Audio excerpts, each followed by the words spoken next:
Okay, sorry about that. So today I'll sort part of a very nice haul that I recently acquired of Monster Fighter sets. Especially this one, 9465, is rather rare and pretty expensive, even though I don't really know why.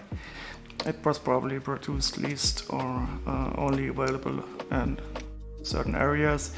I do already own it, but I only own a sealed copy of 9465, and I've never really dared to open it, so I'm really happy that I now got a used copy of the set. And also 9461 is the last one that I still need.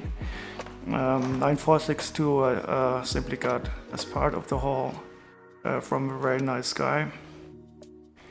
And I'll at least sort today 9461 and 9465.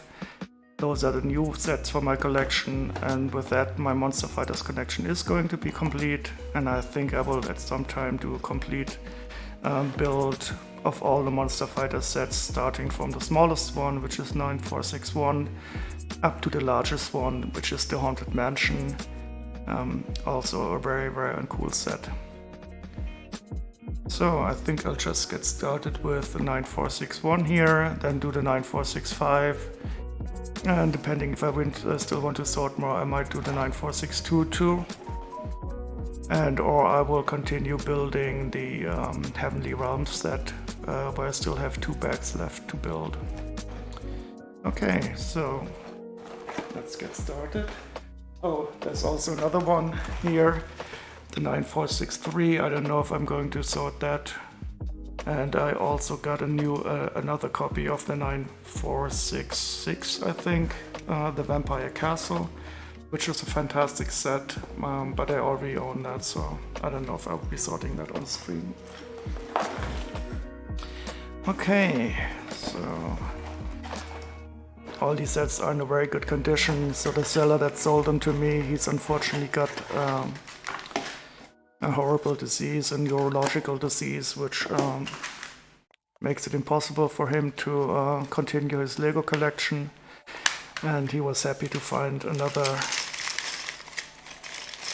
happy Lego collector to sell these to. So I'm absolutely sure that these are going to be in a great condition, and quite surely they'll be all complete. But the OCD freak I will of course control this to find out if I'm going to have to replace any missing parts. But I think I could bet on all these sets being complete.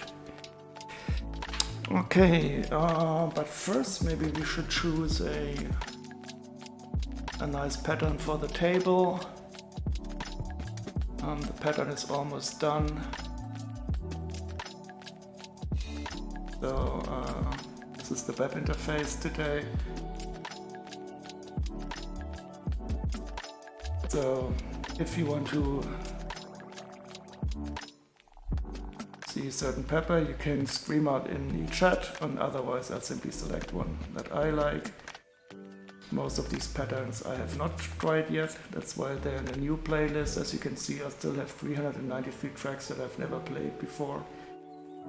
So there's still a lot to go on.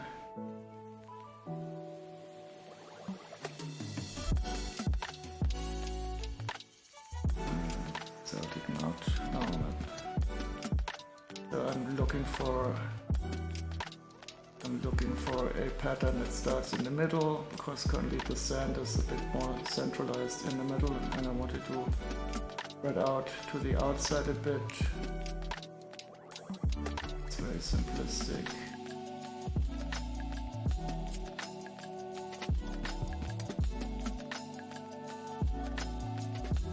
Oh, this could be interesting. Yeah, I think I'll go with this one. This is very nice. And it's also to start in the middle. Let's try this one out.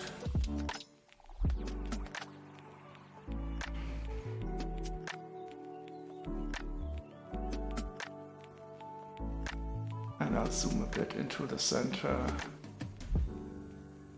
so you can enjoy the ball bearing while it starts the pattern a bit more. Like so. While I prepare my sorting list here for the Swamp Creature. So the Monster Fighter series, I really like it. Oops, what's wrong?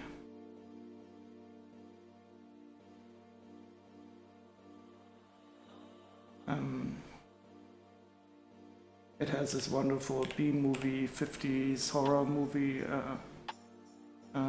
feeling, and I mean every horror trope that you can imagine is more or less covered. So there's a Swamp Creature, there's werewolves, there's zombies, there's vampires, there's a mummy.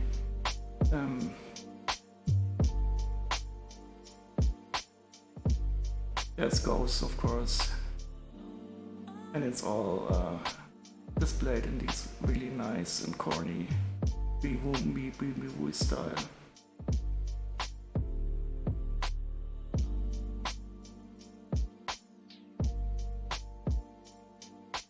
Okay, so this is the Swamp Creature. We have two minifigures. I'll of course take a look at them last and just figure out that all the parts are complete. This is not going to take long for a small set like this, of course.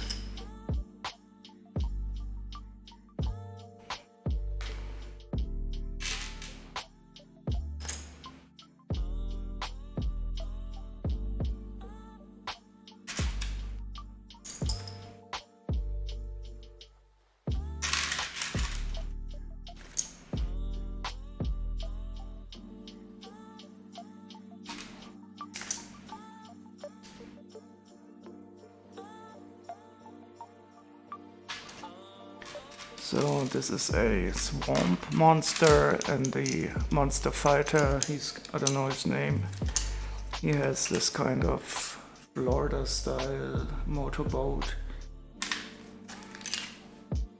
which he uses to hunt or fight the monster.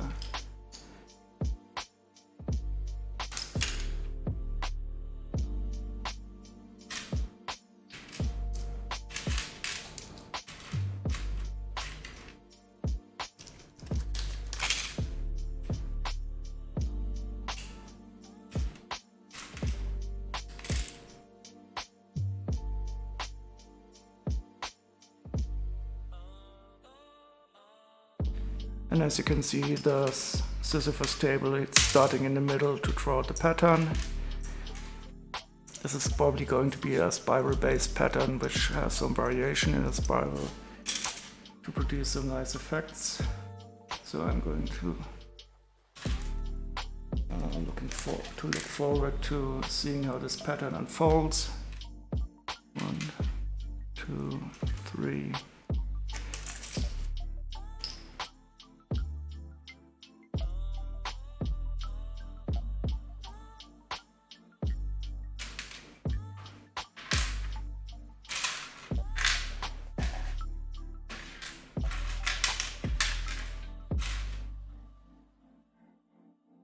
And as usual, I leave the special parts, or the ones that I consider to be interesting, out for last, and we can take a look at them together.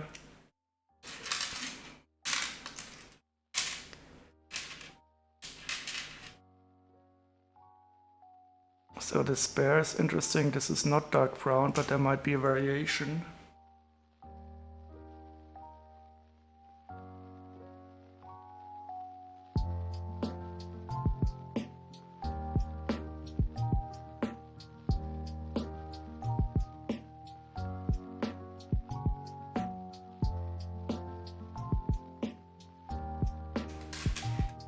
Because this bear is not dark brown. But I will replace it at some time with the correct one.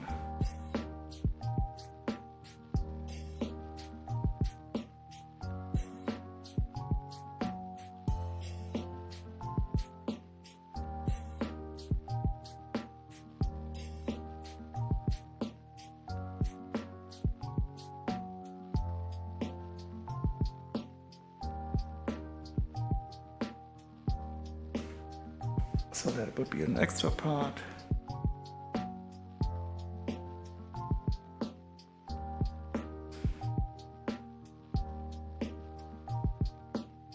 We got our black propeller.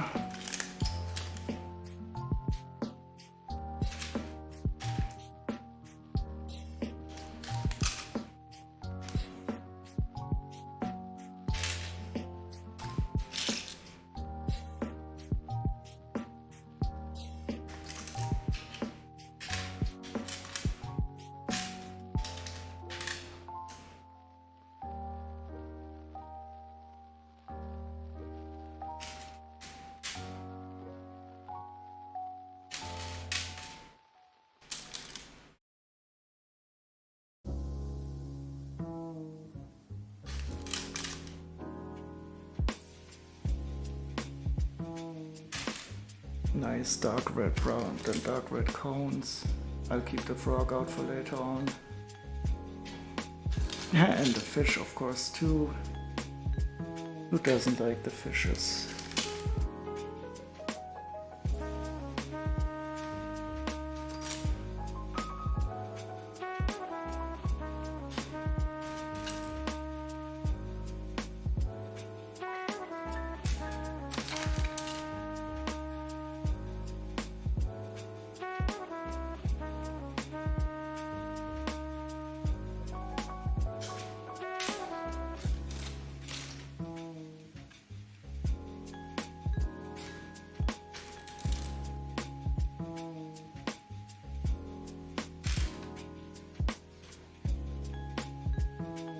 So this flat silver is quite nice, it's pretty shiny for flat silver. That's cool. Sometimes it is even flatter than that. Flatter. And we also got some flat silver studs.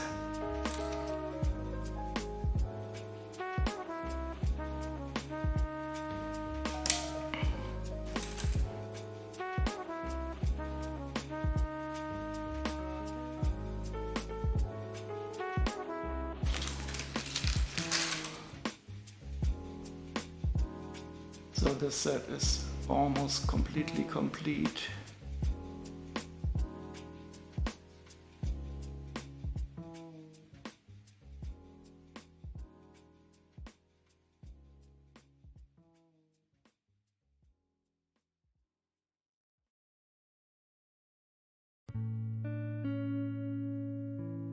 And let's look at the wonderful special parts. Of course, our wonderful frog. It's always nice to see this little guy in a normal green.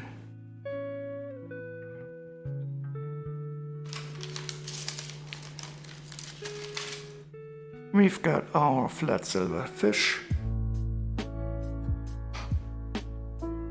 Nice and shiny for flat silver.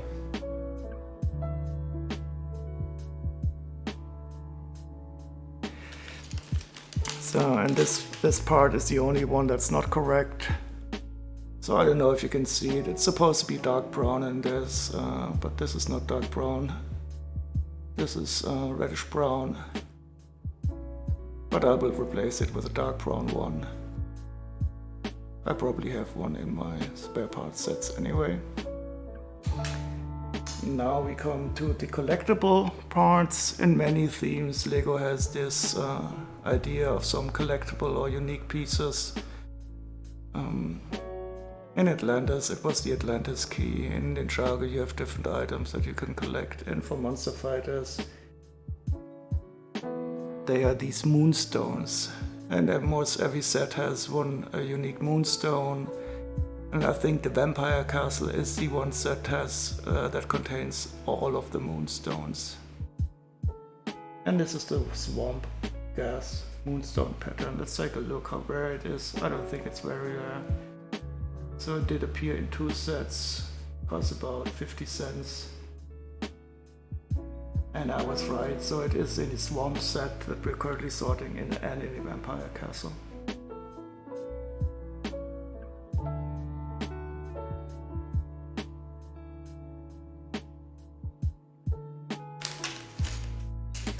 So much for this.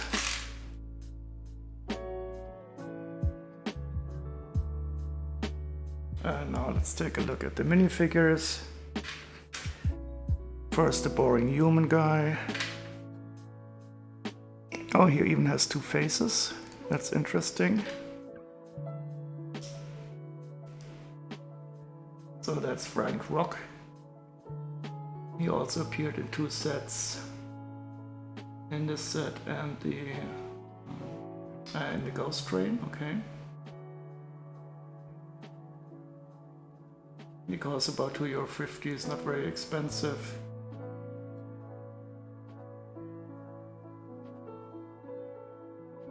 Has two interesting faces. Cool sunglasses, nice smirk. And I don't know about this one.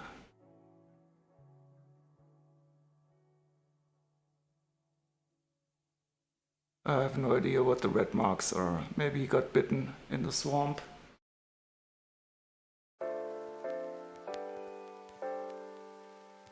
So there's scratches or something, yeah. But I'll keep the cool face up front.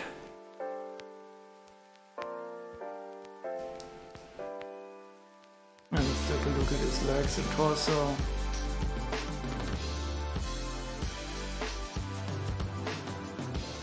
Legs are certainly correct. And the torso is probably good too. Yeah. So this is some kind of vest, I guess. Okay, Frank Rock. Now let's go to the star of the show, of course.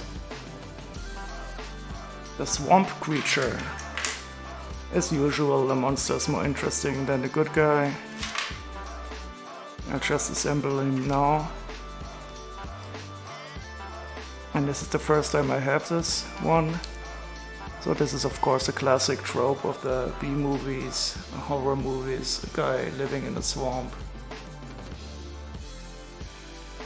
Oh hi Chili, how are you? Hello there. I'm just sorting some Monster Fighter sets, and this is the first time that I have this one here. And this is the swamp creature.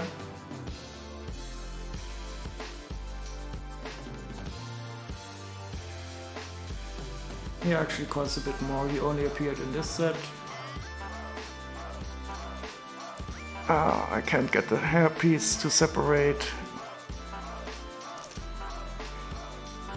This is something everybody knows when the hairpiece is stuck to the head.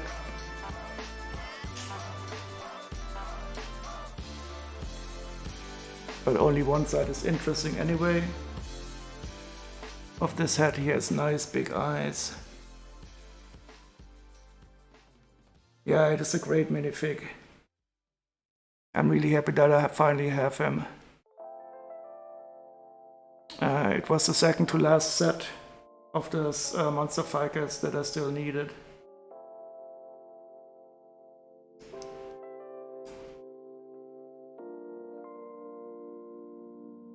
Very nice. But now it's not centered. Oh no.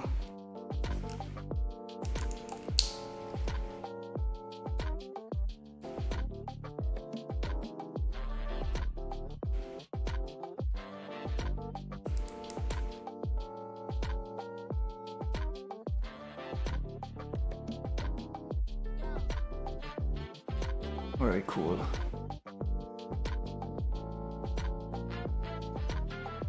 You mean these moonstones? So every set has a different one. Wait. So this is the Swamp Moonstone. And I don't know what they're for. I think it's more or less just a collectible, so people are. And of course there's some lore to it too.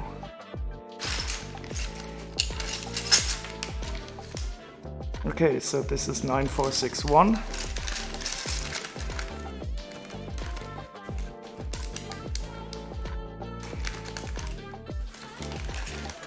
And I'll only need to replace the spare part.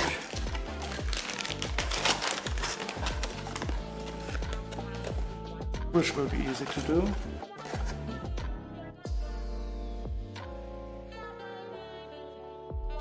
You love those Moonstones? Yeah, I always love these collectible parts.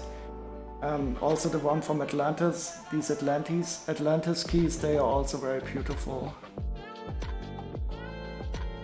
Yeah, I mean, a lot of LEGO themes have these collectible items. So this is not a big start. This set is really rare for some reason. I have this also already in a sealed package, but I never dared to open it, and now I was really happy to get this for a decent price. So I paid 120 euros for this small set. And there's going to be some very rare minifigures in here. So the Zombie Bride and the Zombie Groom, they are the stars of this set. Yeah, now I have them all now for except for one poly bag. But I'm not really going to hunt around for that. I have all the boxed Monster Fighter sets now. And I think maybe around Halloween or so I will start streaming all of them.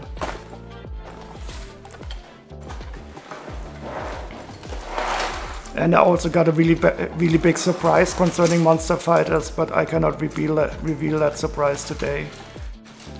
I would have to fiddle around with the camera quite a bit, but it's going to be very cool.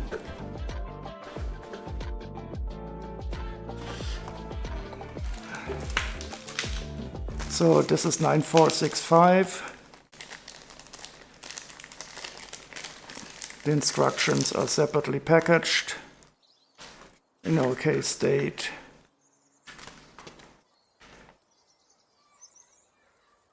Oh, and there probably also was an app. So here we see all the Monster Fighter set ordered by number. And the only missing one is the big haunted house. It also counts as a Monster Fighter set. And what we're currently looking at is the 9465. That is the rarest of them all. But all of them are somehow special.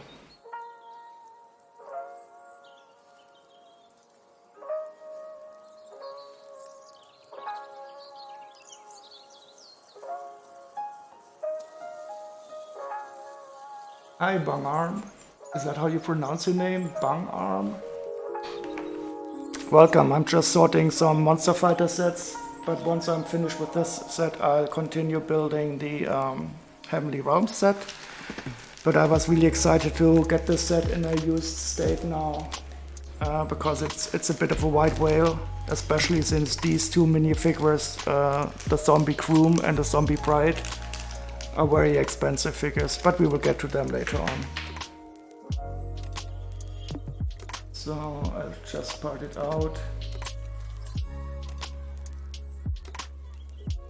These are the zombies.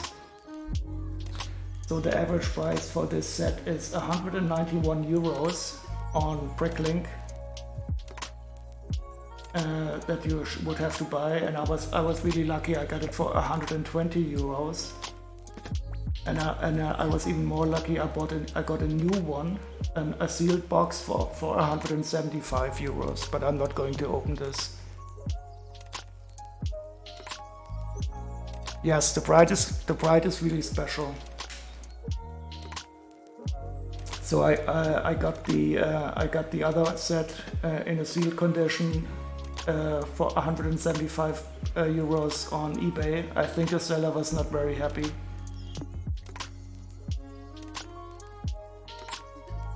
But I think I will leave that. I can now leave that closed because I now have this set.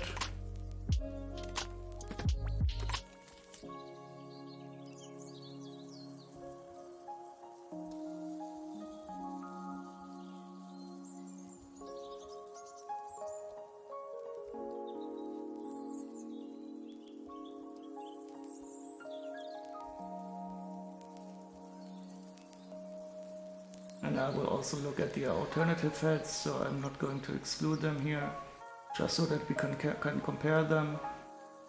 The other alternatives are not that interesting.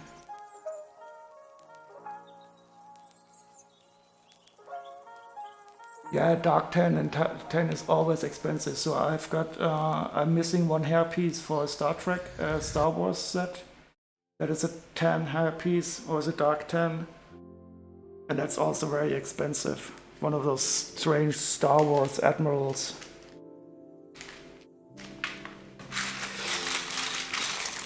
Okay, so I think I'll sort these out quite quickly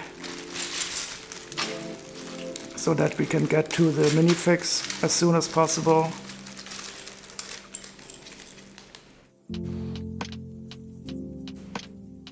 Ooh, there's also a special part in here. This is going to be nice.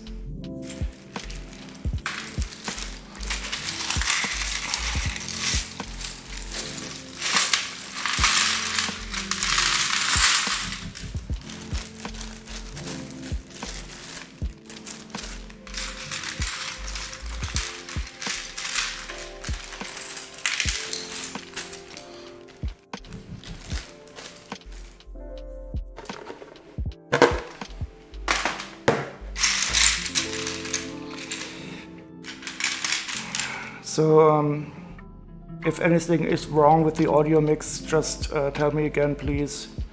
As usual, I'm not really good at mixing the music with the voice. And if something needs to be raised or lowered, just let me know.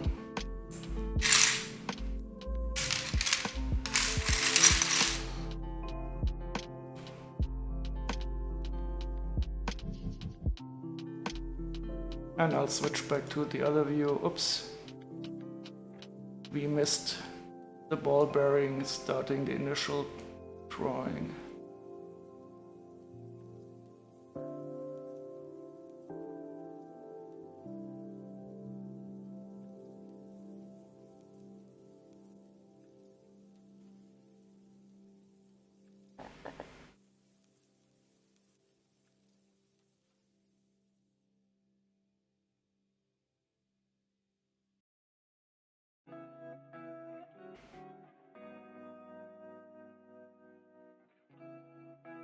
Okay, I think I'll get rid of the plates as usual first.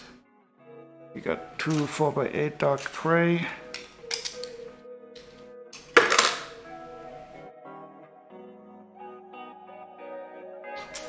We got four 2x8s.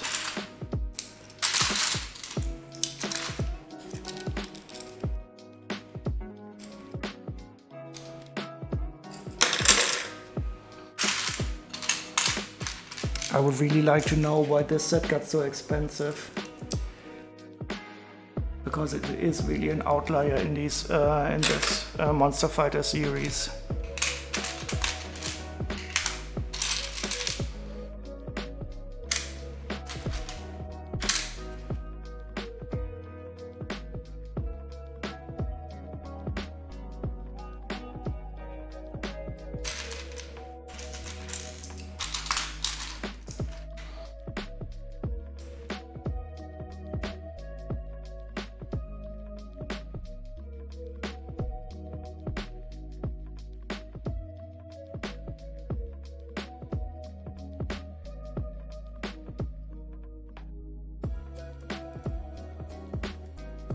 Bright light yellow hair, that sounds cool too.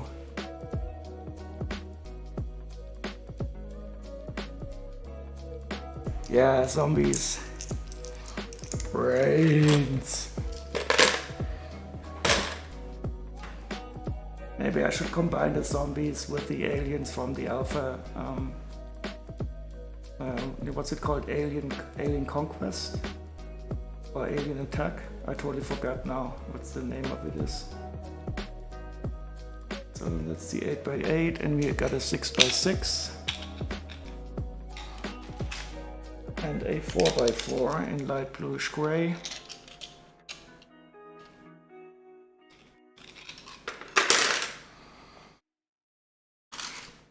So I'll try to hurry up a bit so that we can get to the minifigures as fast as possible.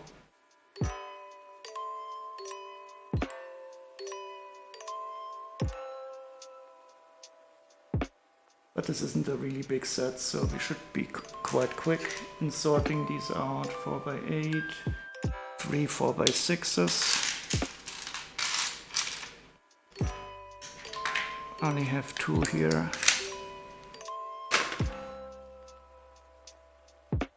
Bit of tan.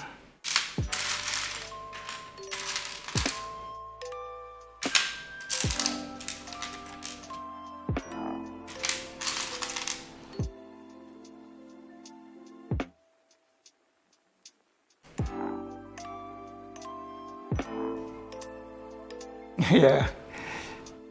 If they attack the Mind Flayer, that would be bad. I'll have to keep them very well apart from each other.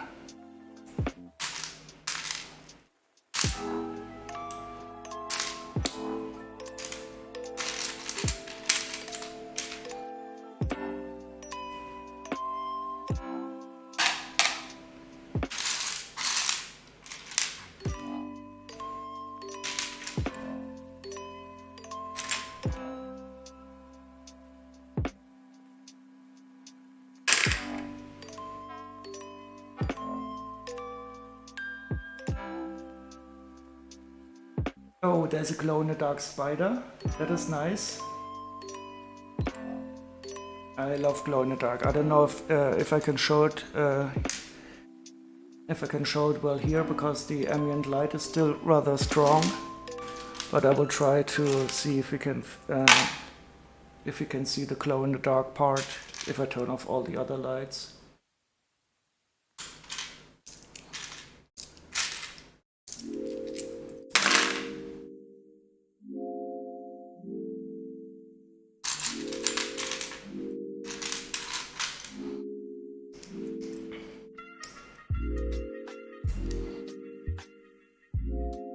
So, did you have a good week? All in all, Chile?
You found the set 75952 Newt's Case of Magical Creatures in the flea market for less than €10. 75952, let me take a look.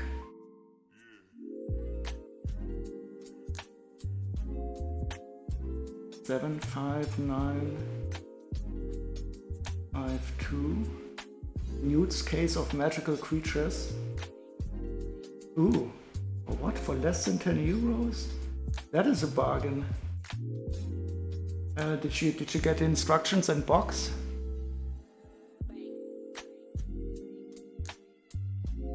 And there's a small animal called, oh maybe let me see.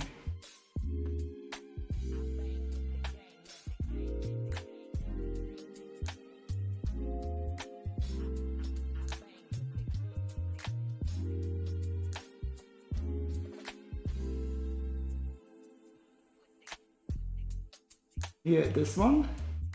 It looks like a mole. That looks cool. Is that dual molded or is it printed?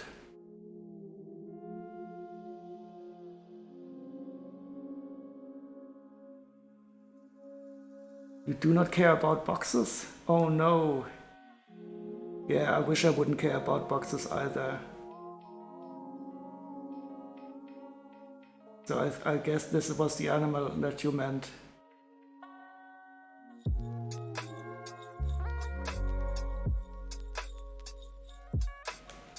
It is really nice. Yeah, I can understand that you were looking for that. And for 10 euro, I mean, who needs a box in that case? And did you buy it from a grown-up or from a kid or something?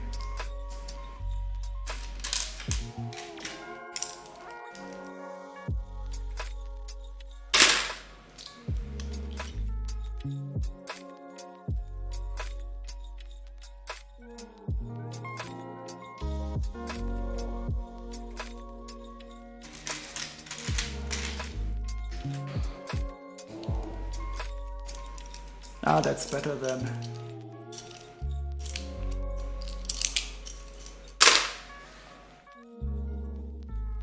If I'd buy it from a kid for that price, I'd probably have a bit of a bad conscience.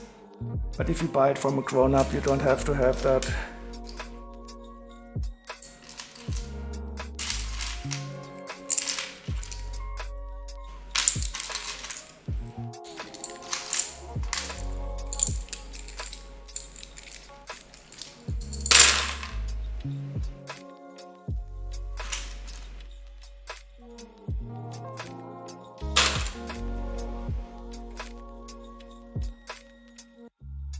Oh, and it's dual molded. That's so cool. I love these dual molded parts. Ooh, yep.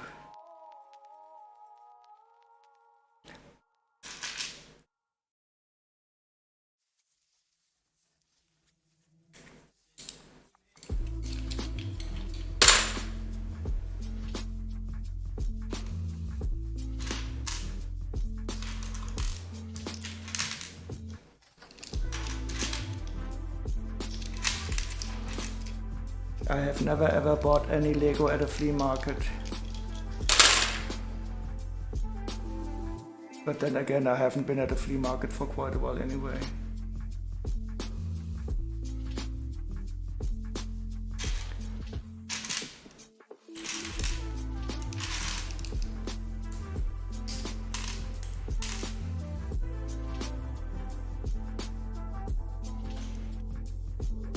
Instructions included, okay.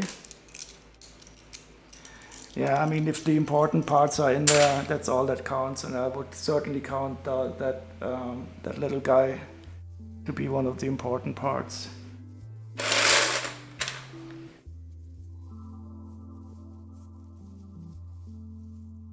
Does he have any special role in the Harry Potter universe? Or is he just like a pet or something?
Ah, here's a real dark brown piece. You can see the color difference quite nicely. So the spare was supposed to be dark brown, but it's not. But the part on the right is the real dark brown.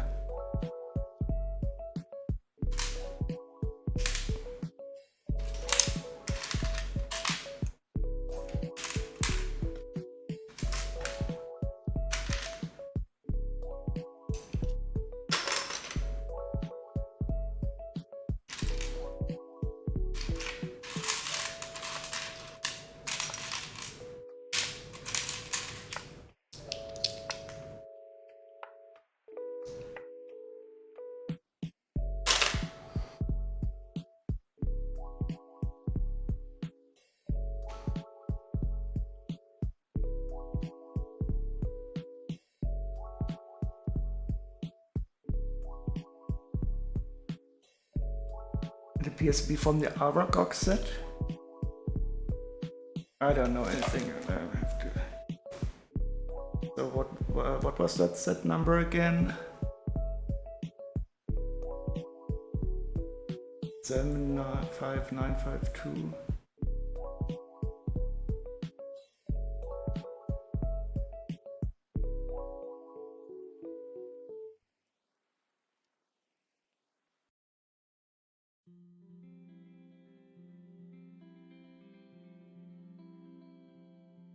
Oh, you mean there's a brick? You bought a brick build tree with the used Lego?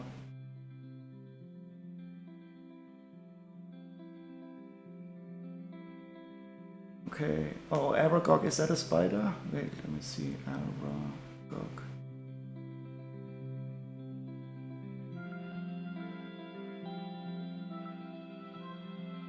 Aragog in a Dark Fortress, Harry Potter Chamber of Secrets. You mean this set?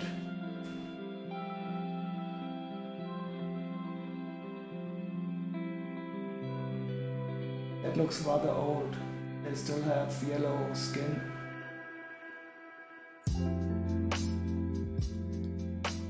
But there's definitely some spider webs there.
It was in a nude set. I don't know anything about Harry Potter.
So are you going to start your Heavenly Realms set?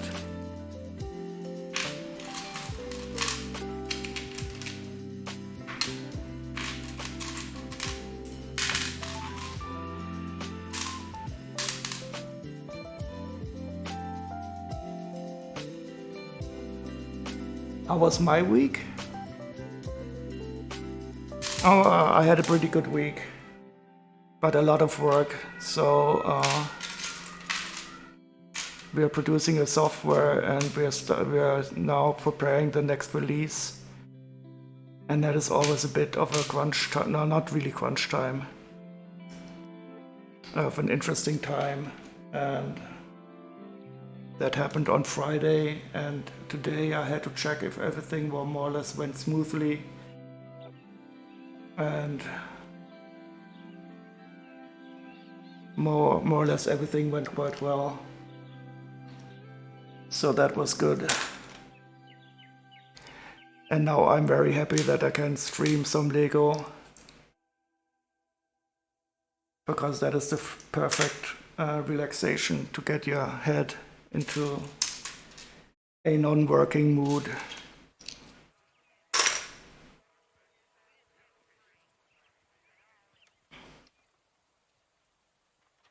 And yourself, did you have a good week? Did you have a lot of work, or?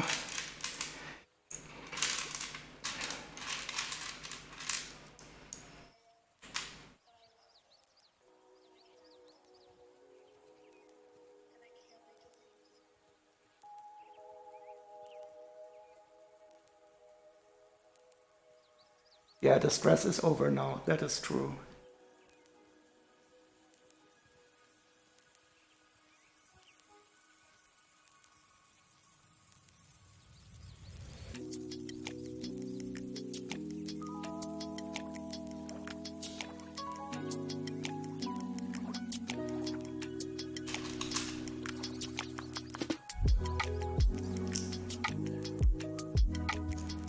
And I had my parents over for dinner. No, what is it? The one in the evening, lunch, dinner.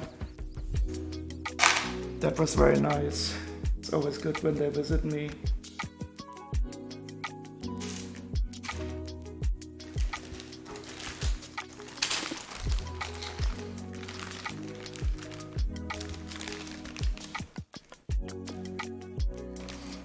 So you also have a lot of work? Yeah, I mean, it's always a question. If you have a lot of work, that is a good sign, but it's probably better than to have more work than no work at all. But it would be nice if you could have a bit of a balance, because usually it's either too much or not enough work.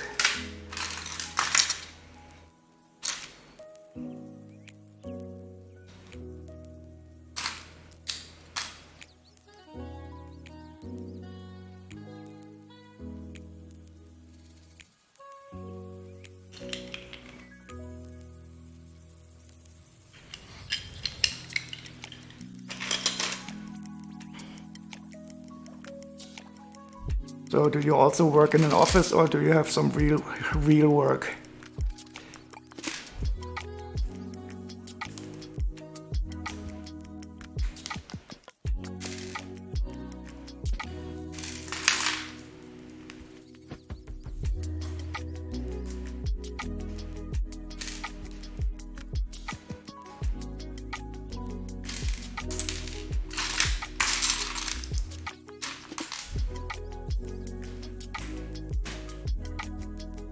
So here we have wheels. These are nice. I don't know if I've seen these before. I'll keep them to the side for later on.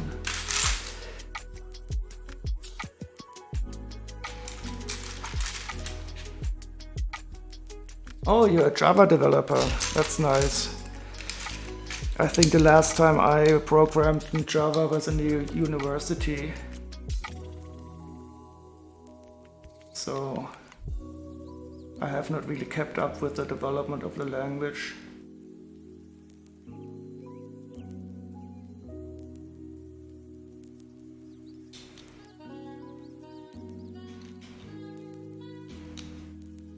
And currently I'm doing most of my programming in Python, which is a beautiful language that I absolutely love.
Oh, you're moving to Python?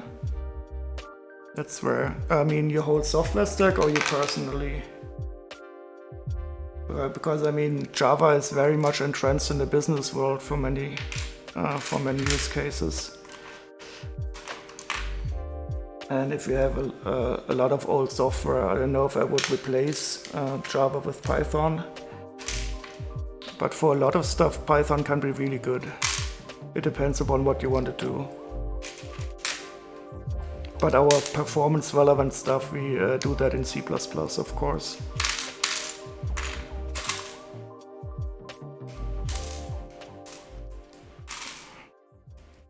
Yeah, Python is a wonderful language. It's just so nice to write and read. It's really hard to write unreadable code in Python.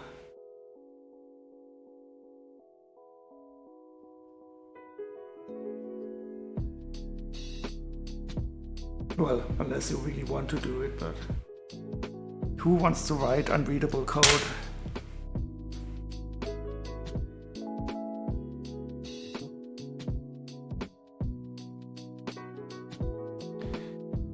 Yeah, but then I can understand that you also have a lot of work. That's always the same in the software world.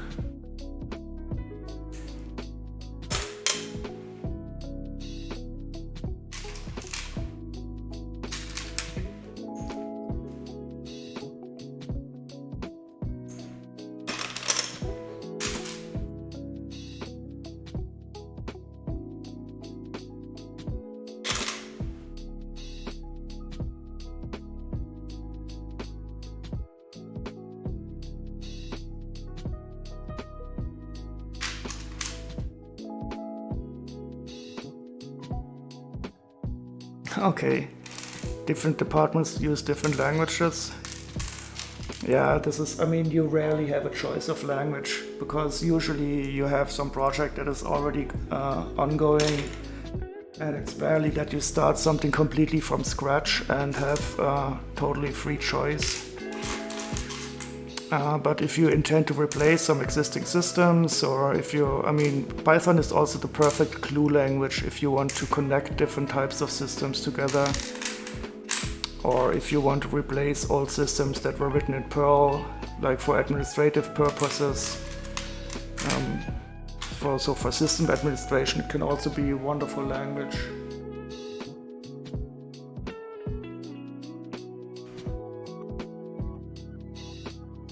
I mean, you're really lucky if you can influence it and if you can say, okay, let's do something new in Python. That is very cool. And on what operating systems are you running? Are you using Windows, Linux, or everything?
Servers on Red Hat, desktop on Windows, what is VDIs? I don't know. Desktops on Windows VDIs? Yeah, but Python is really a good language if you need cross operating system compatibility. I mean, Java isn't bad in that regard either, but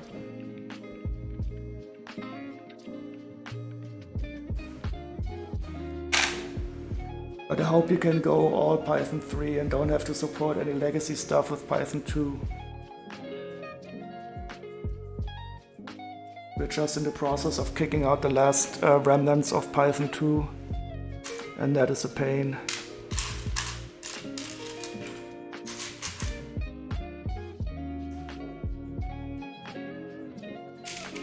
but especially on Windows is Python 3 is so much better than Python 2.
You must leave for half an hour or so for a hike.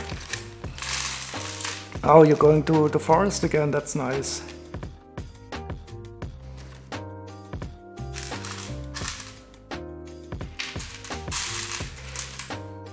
Do you want to watch the Heavenly Realms later on?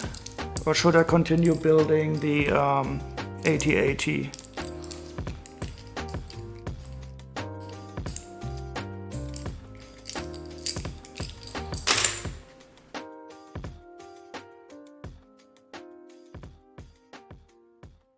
Husband wants to listen to the Stone Wars news podcast during the hike. That's good. I hope you can also talk a bit, or are you both then wearing headsets? But that must be so cool to have a partner that is also interested in Lego.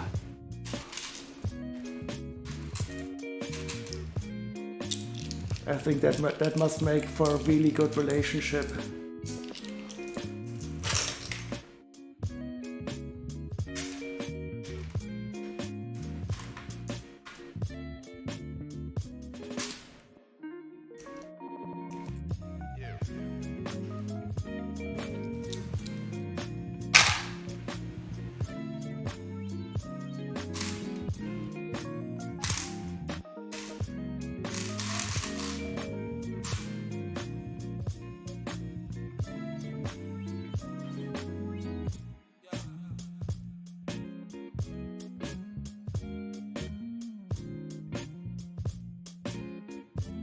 He's not an AFL yet. You're listening together, so you're working on him to turn him into an AFL. So is that podcast in German then, or are they speaking in English?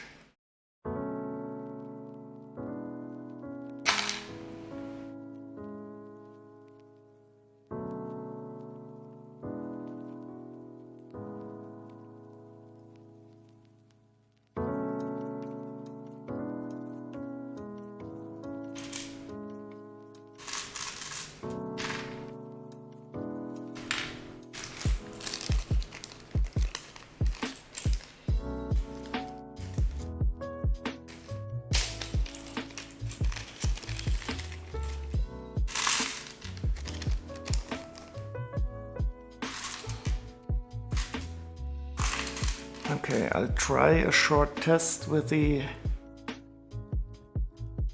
turning off the light. Oh wait, let's have to switch.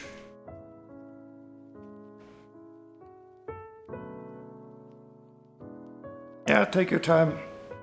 Enjoy your hike, enjoy the forest.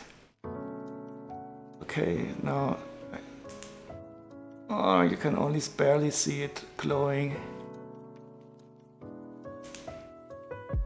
Maybe I should try the other camera.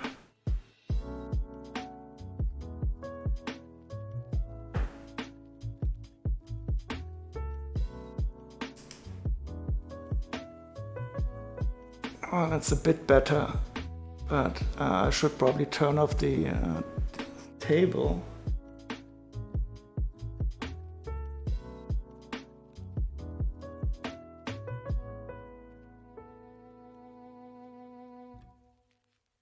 Okay, now we try again. First light here.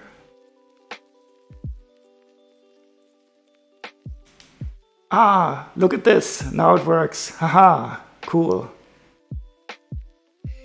Now that is nice. Okay. So at least I know now how to make it, how to show the glow-in-the-dark parts later on. Let's see if we have any more.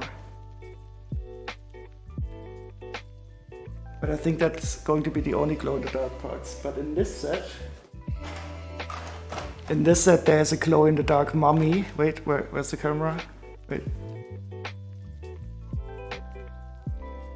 In this set there's a glow-in-the-dark mummy and a glow-in-the-dark horse. So we will definitely take a look at that. Okay, I have to get this all sorted now, so that we can proceed. And of course we'll have to wait for Chili to take a look at the minifigures later on.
Okay, so let's see if I can speed up a bit.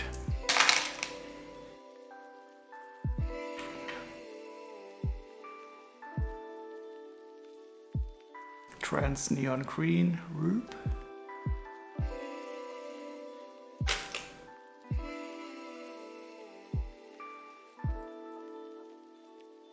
Trans black. I always like trans black, because it's not really black.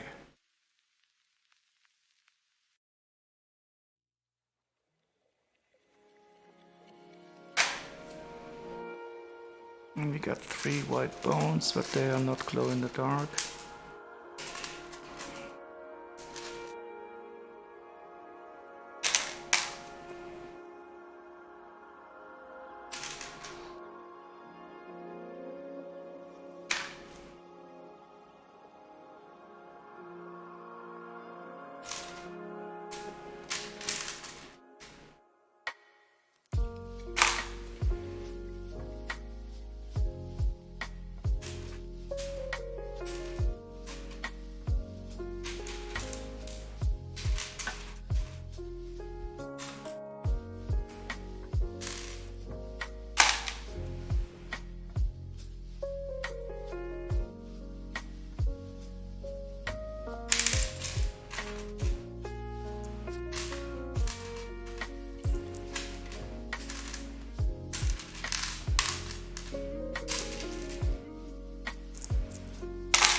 So these tires are really cool.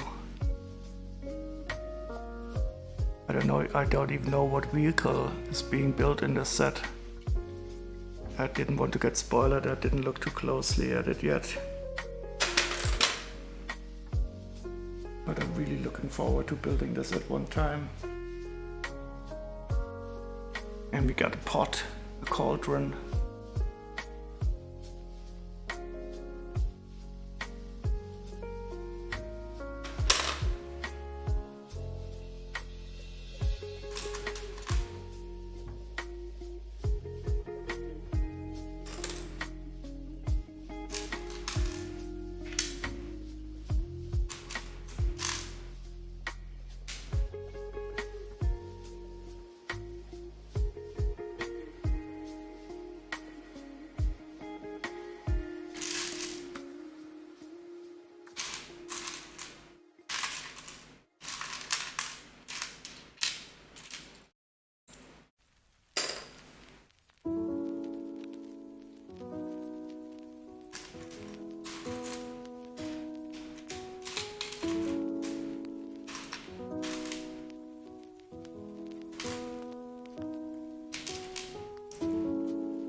13.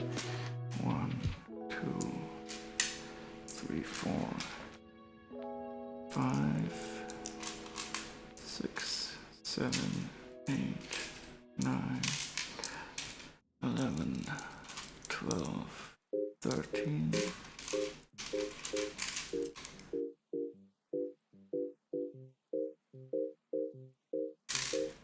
14, 15,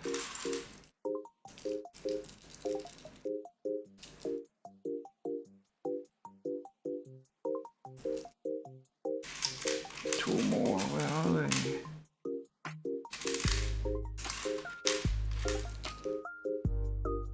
Aha, they're hiding below the Everyone is Awesome set. 16 and 17, nice.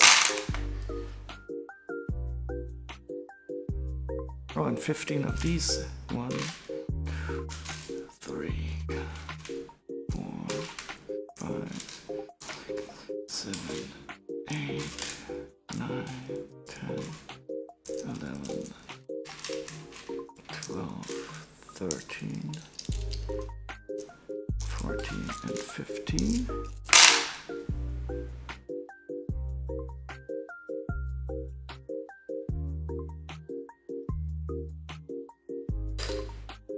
One, 2, 3, 4, 5, 6, 7, 8, 9, and 10.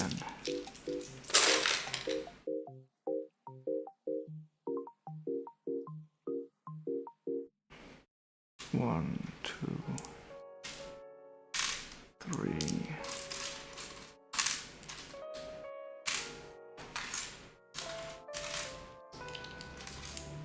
4,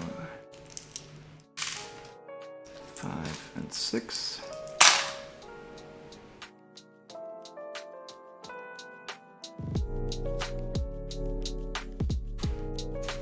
1 and 1.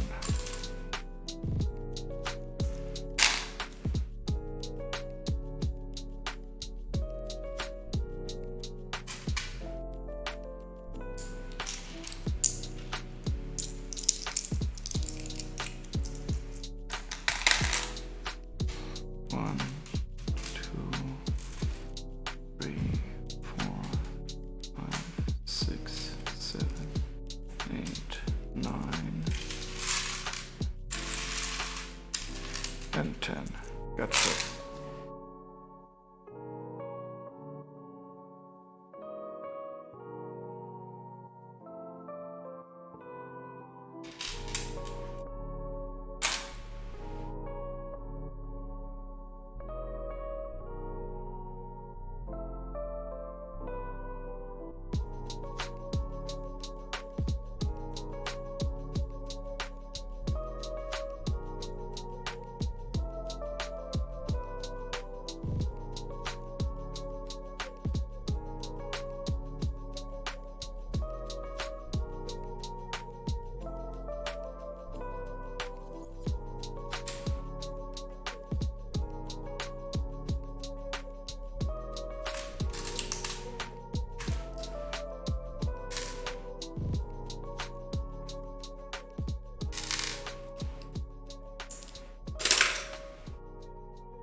Okay.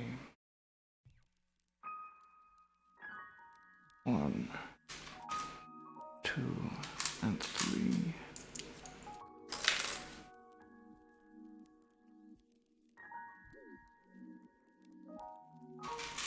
1, 2, and 1, 2, 3.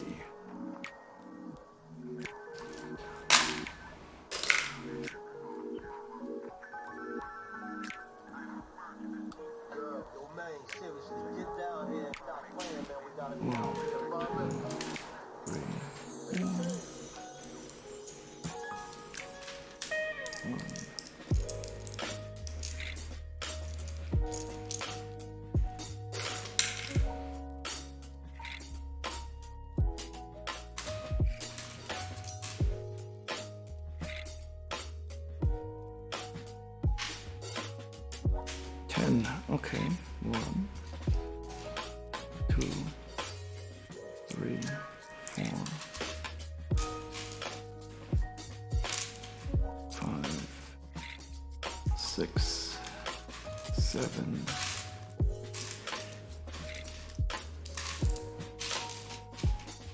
8, 9,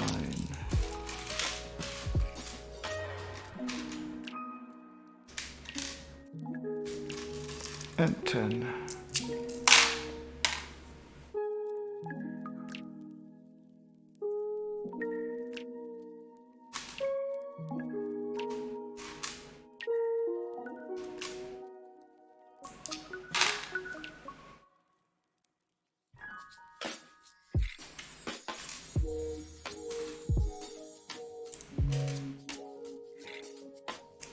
Nice grill slopes.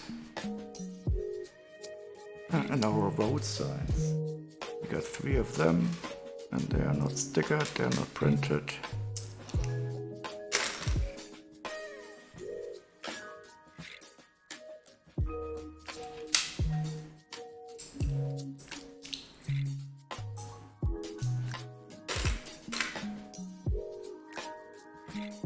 One, 2, 3. And the last 4.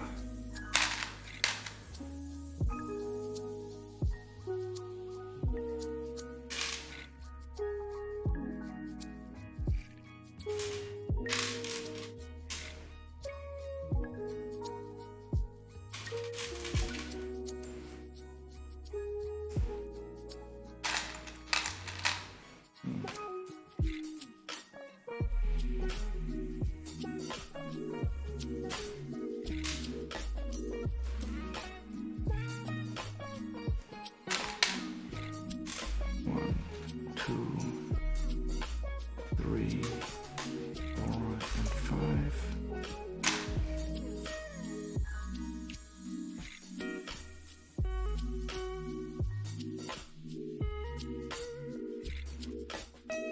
One, 2, and 3.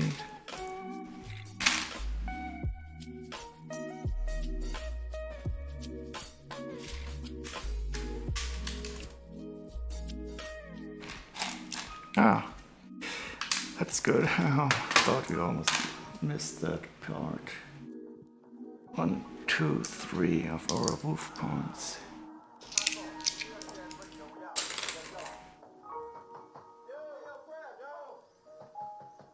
One, 2, 3, 4, and I think we're going to be very lucky again with this set.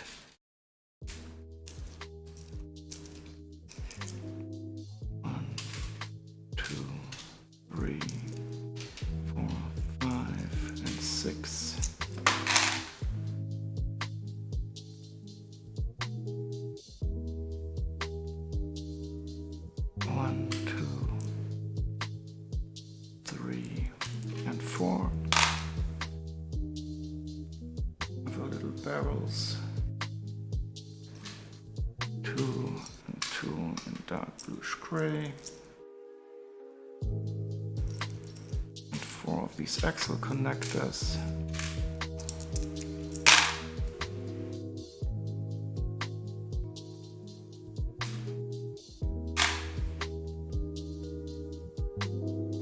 And 1 small gear.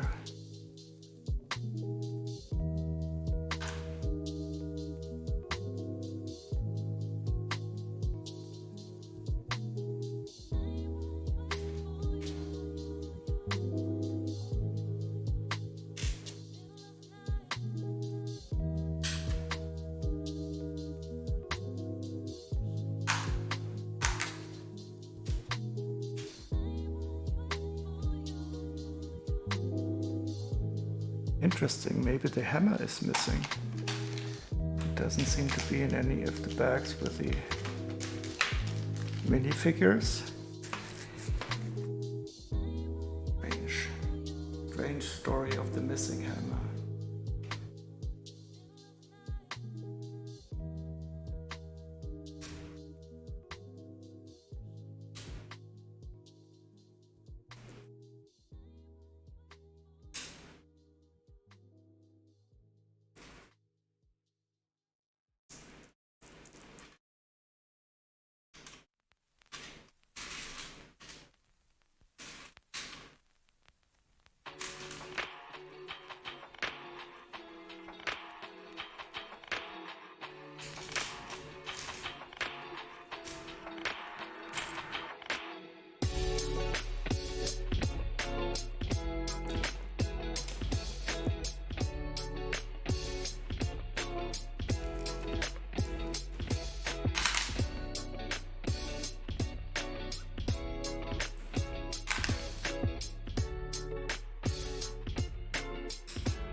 Ah, there they are. I knew I had the light bluish gray cheese slopes already.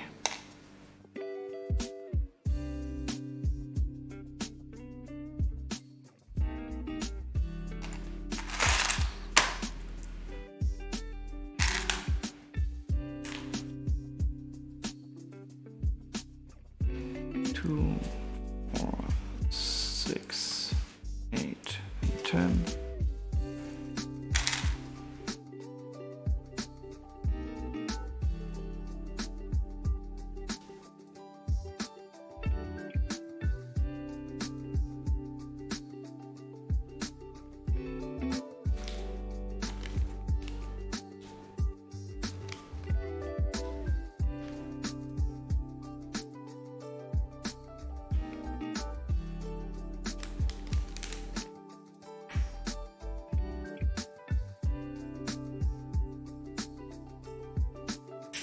One, 2, 3, 4, and I probably missed to remove that one by one tile from somewhere, but I only have 4 here now.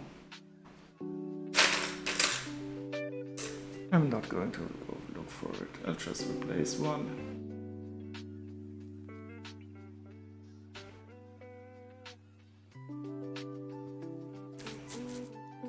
And the hammer is missing too.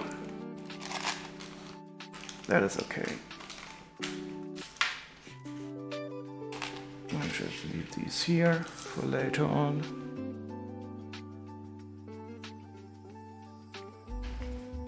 And simply sort out the last set. 9462.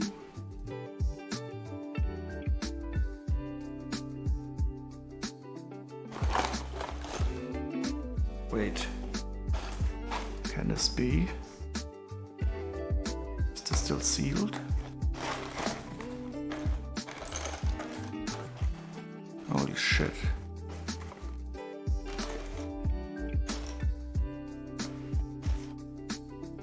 That's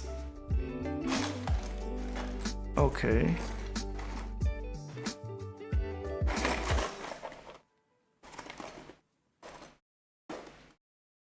It is still sealed.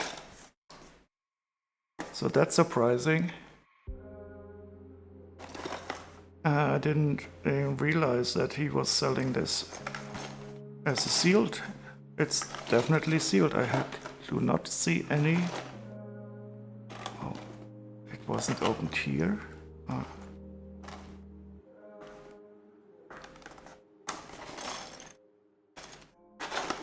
Okay, so this is still sealed.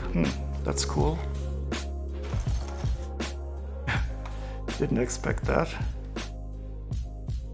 But that also means that I can't show you the glow in the dark horse, but I have the set also in an opened way. I just have to find it somewhere. So I'll be back in a second. Trying to find my 9462 Monster Fighters set for the glow in the dark, and I will also get the Bone Demon out. I'll be back in a minute or so.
Okay, I'm back. I just got the other glow-in-the-dark parts, and I also have the Bone Demon out. I'll put him below this other lamp now, just so he can store some nice light energy. And this is the 9462 set that also contains the glow-in-the-dark horse and the glow-in-the-dark mummy.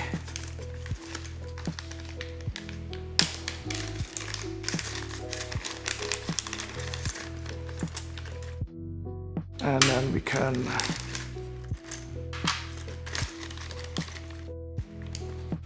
in a second turn off the lights and enjoy some glow-in-the-dark parts, which is one of my favorite Lego color.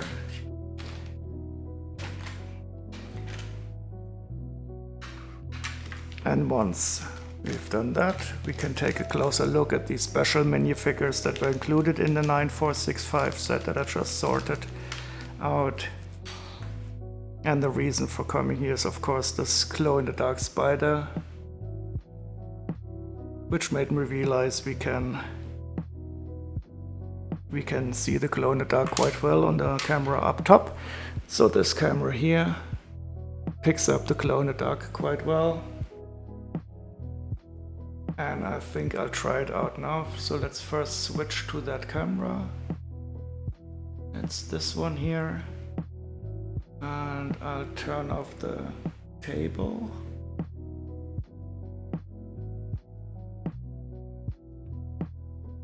So it doesn't affect us too much. Go to sleep, please. Okay, so the table is turned off now. And now I will, I will turn off this light. And I will turn off this light. Oh yes. And here we have our glow-in-the-dark spider. And of course the Bone Demon.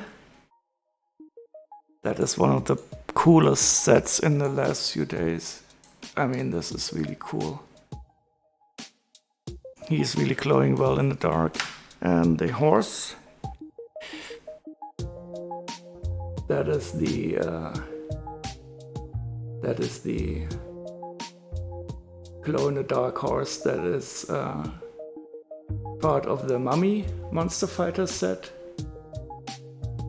And of course the mummy itself.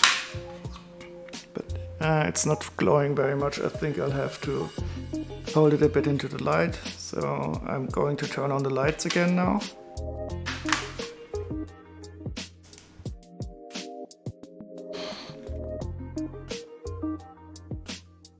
So this is the Bone Demon. It's such a great set. And there's so many glow-in-the-dark parts in this set. It's amazing. So this is the ultimate form of the Bone Demon. And here are our other glow-in-the-dark parts. Now maybe I should also get some glow-in-the-dark ghosts. I also have a lot of those. Put that bit below the light.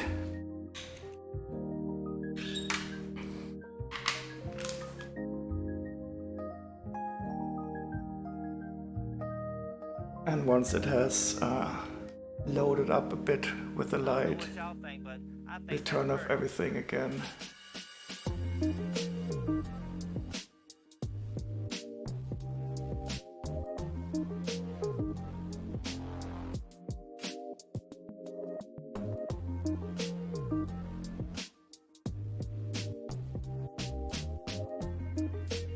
Okay, so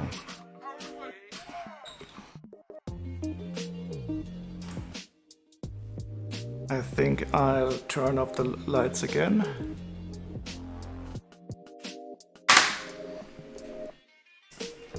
And now we have the mummy, the horse, and the spider. So the mummy isn't glowing that well. It's a minifigure. because I think the glow-in-the-dark is only printed on. Oh, I also have a vampire that glows in the dark. I don't know if I can find him yet. But this horse is of course so cool. It is really one of my favorite Lego parts. Glow-in-the-dark skeleton horse. Absolutely fantastic. It's gonna be hard to do. It doesn't matter. Because what happens is And of course the Bone Demon in all its wonderful glow-in-the-darky grandeur. It's really hard to hold him in a way you can see all of it because it is so large. And it doesn't pick up all of the parts that glow.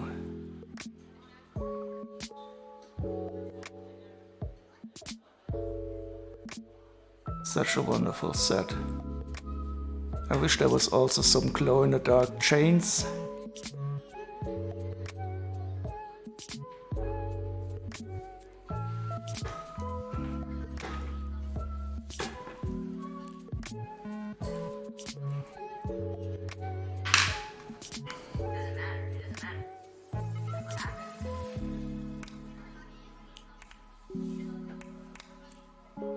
Oh, hello, Busten Magazine. Is that a Dutch name again? I'm currently just playing around a bit with some glow-in-the-dark Lego parts. Because I was sorting this wonderful set with the monster zombies.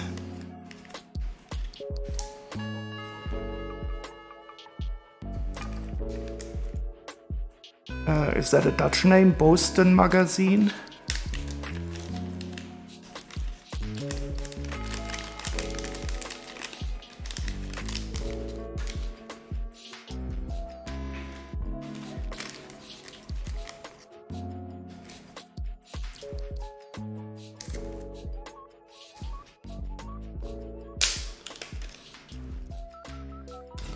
Oh, you have a Lego shop. That's really nice. So you probably also have a nice amount of Lego parts, and you probably know that this. Wait, let me switch to the camera. So I was sorting the 9465 set today. I'm really happy that I got it in a used condition.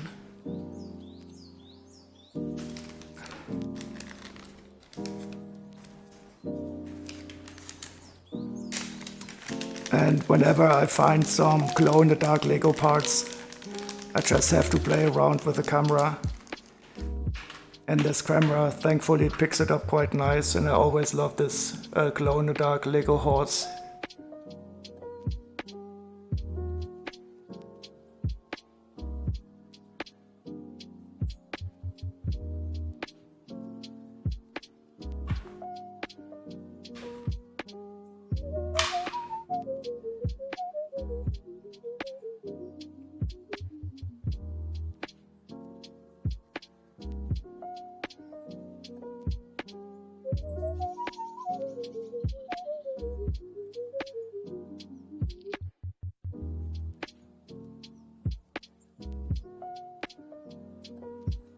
Oh yes, the Ghost Train set, that is also wonderful. I have 2 of those, and I think there's 3 glow-in-the-dark ghosts in there. And there's also this front piece, the face in front of the train that glows in the dark. And there's also these glow-in-the-dark cones in there. They are nice.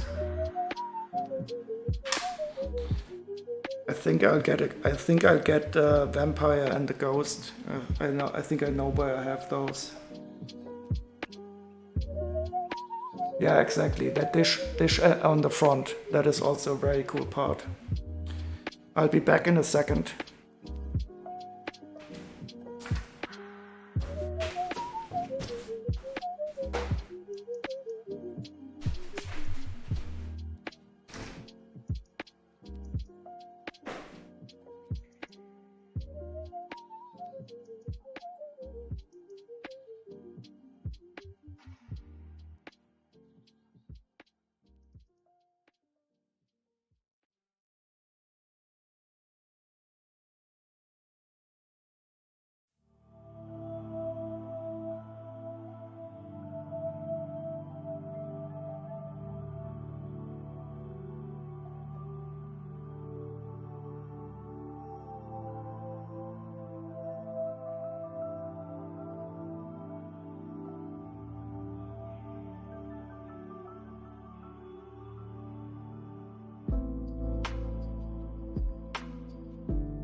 Yeah, I can imagine this. The ghost train, I've seen it. I have it twice, and I mean usually these are the ghosts. They have the pointy back. The ghosts in the castle, they're usually without the pointy back.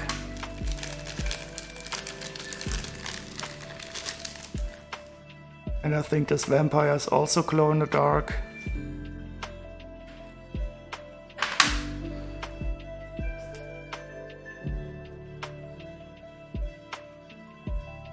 Oh no, where's the camera?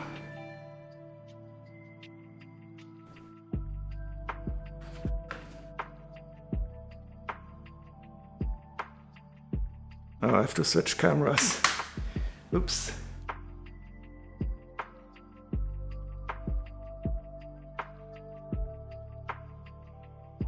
And that's the vampire.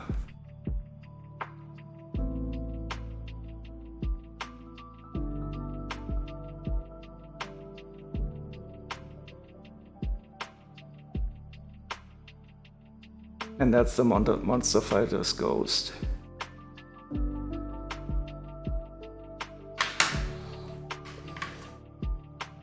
And in here I have the dish somewhere. So this is the train set.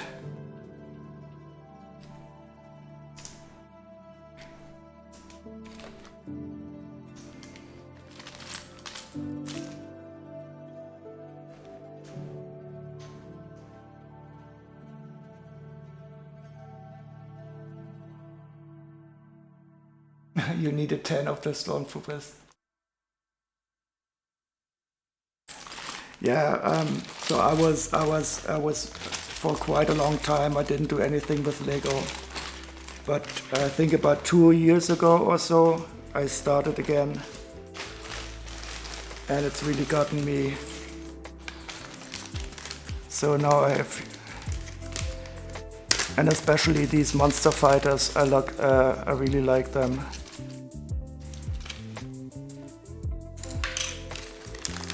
So now we have a ghost army.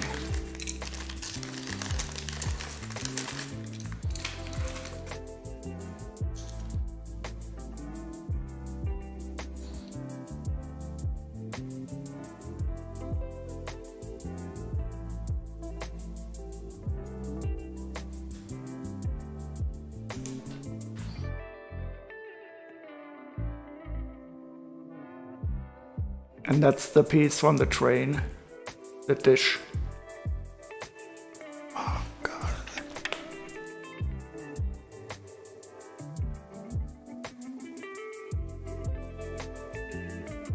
And some ghost train ghosts.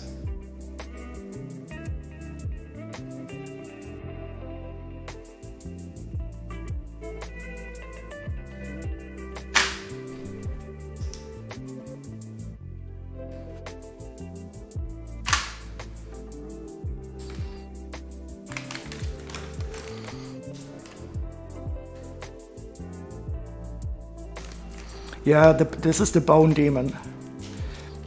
You probably know it's a current Monkie kit set. It is an absolutely brilliant set. Not only because of the glow in the dark, because you can transform it so much.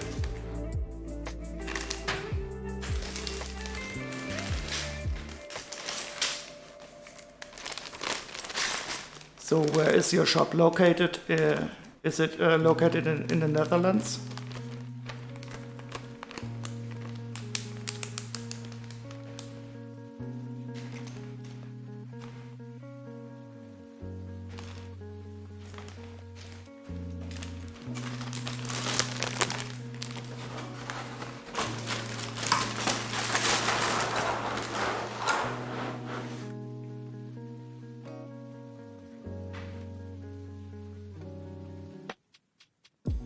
Oh, are you selling with Bricklink?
Ah, okay. That sounds like good. Yeah, I think I'm starting to think about having to sell some of my Lego too, because I have so much, and I really enjoy getting used Lego sets and completing them. But I also have too much sitting around, so this is the Bone Demon.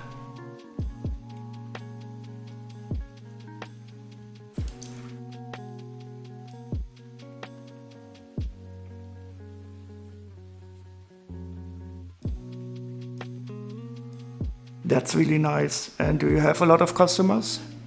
Are you living somewhere near Amsterdam or in the central area?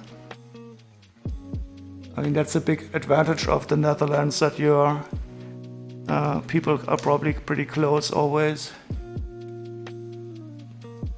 Yeah, and the good thing is, I mean, it's also like a transformer, so you have it separately. So the part below here, you can turn that into a scorpion. And this part is like a central part that is like a prison, and the arms are also parts of the scorpion. And then you can transform him into this part, and here the baddie.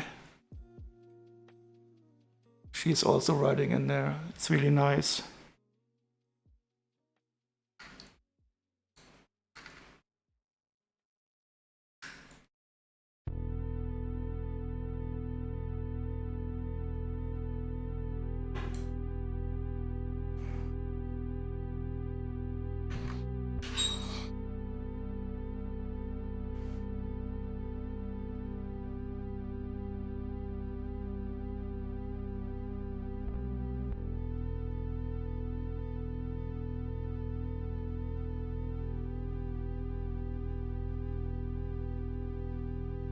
That's interesting. I've never used Facebook. But then again, I also don't understand too much Dutch.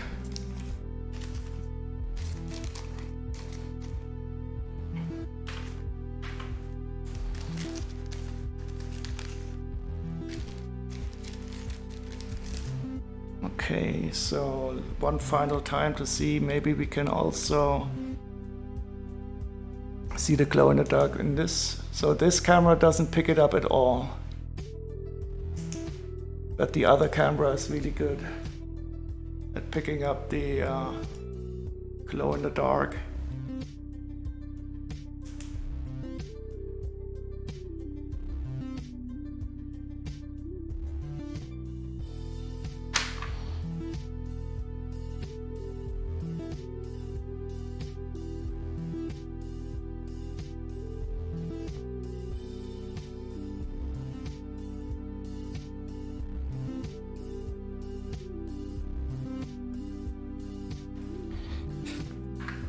Okay, so I think I'll take a look at these minifigures, and then I'll continue building the Heavenly Realms set. So, but let me turn on the table again, so that can paint.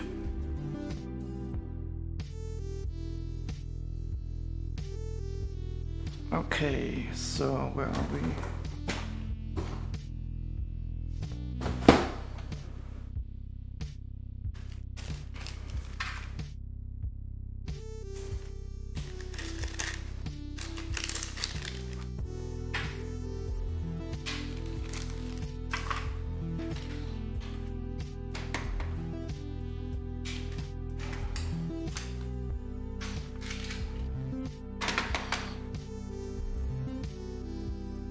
So, let's go back.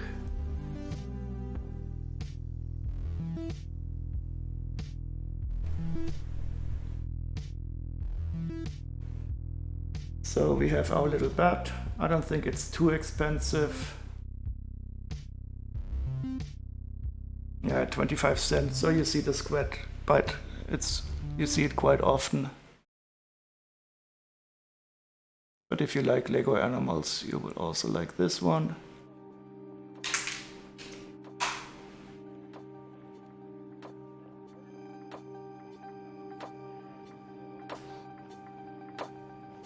Here's another Moonstone. I think that also appears... Oh, it only appears in one set. That's interesting. Ooh. Holy shit. What the fuck? This I did not expect. This part... This part will cost you 27 euros on average to buy.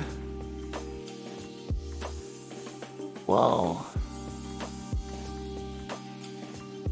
So that's very surprising. So I knew the set is really rare, but I thought the Moonstone was also available in the other set. But this is the only set where it's available. And it costs you 27 euros on average if you want to buy it now, used. That is always interesting. Little piece of plastic, 25 euros. Focus please. And the Focus doesn't like it. The Focus is totally surprised that it's so expensive.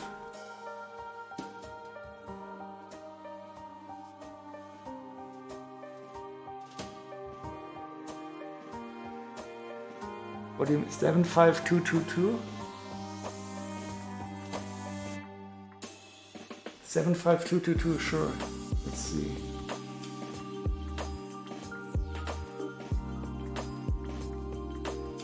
Oh, the trailer Cloud City. Oh, yeah. I mean, that is very. There's also this totally rare Boba Fett in that set.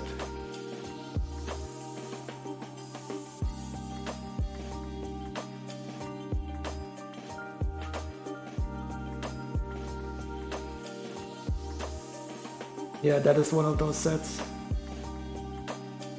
that wasn't very popular when it was out, but it really became one of those white whales now. The minifigures.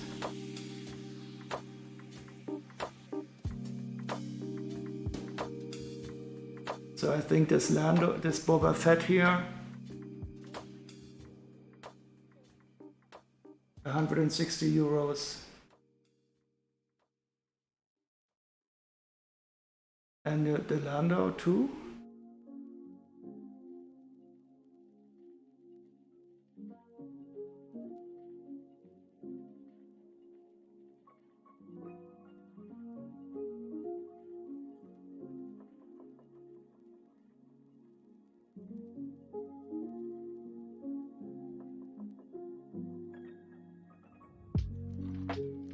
$191, even more expensive. That's crazy.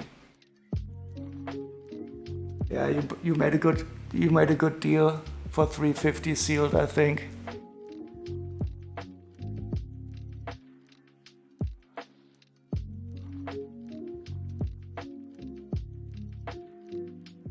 That's really crazy. I don't understand these prices sometimes. So I can trade you this part for the Lando, but I don't think you would like that deal. So that's 25 euros and our little spider. In Glow in the Dark, she's not as expensive. But you still have to pay 80 cents for her.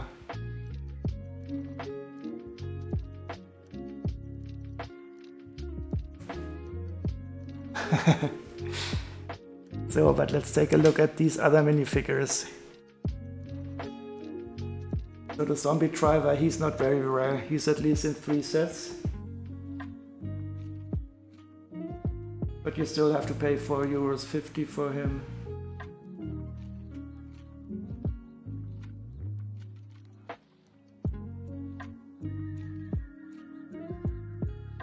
I like his torn attire uniform. It has the tears in there. A little bit of brake print.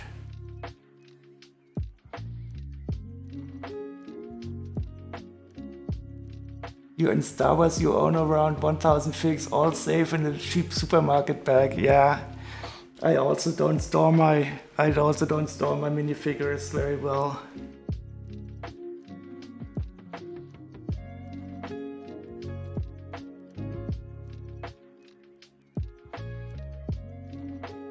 But I'm also not the crazy collector type of guy who needs all the rarest stuff.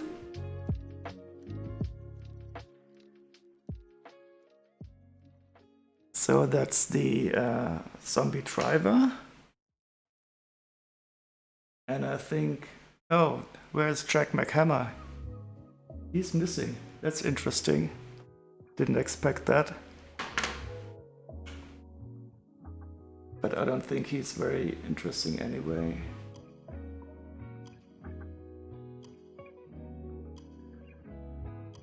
€6.05. But I find it surprising that he's missing.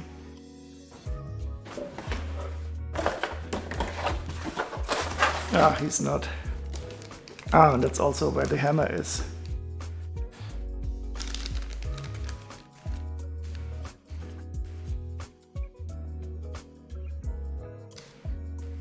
You only buy what you like, you don't need the clone hype, yeah. For me it's also very surprising because I'm more of an original trilogy kind of guy. So I don't really care much about the clone, the prequel stuff either.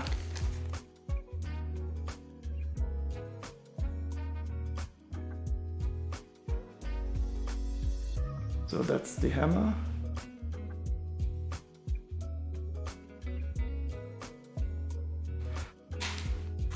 And here we have Jack Mchammer. And he also appears in 2 sets. Yeah, in the castle, that is one of the greatest sets. I really love this set. It looks so cool.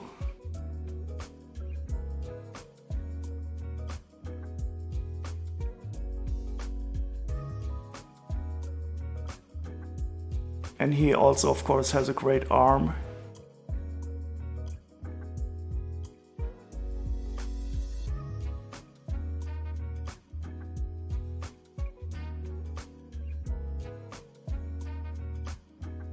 Yeah, I haven't really gotten around to using Discord. It's really strange. I've been on the internet like since 1995 and I've used IRC and all the instant messengers. But for Discord, I've never really gotten around to use it. But I should at least sometime.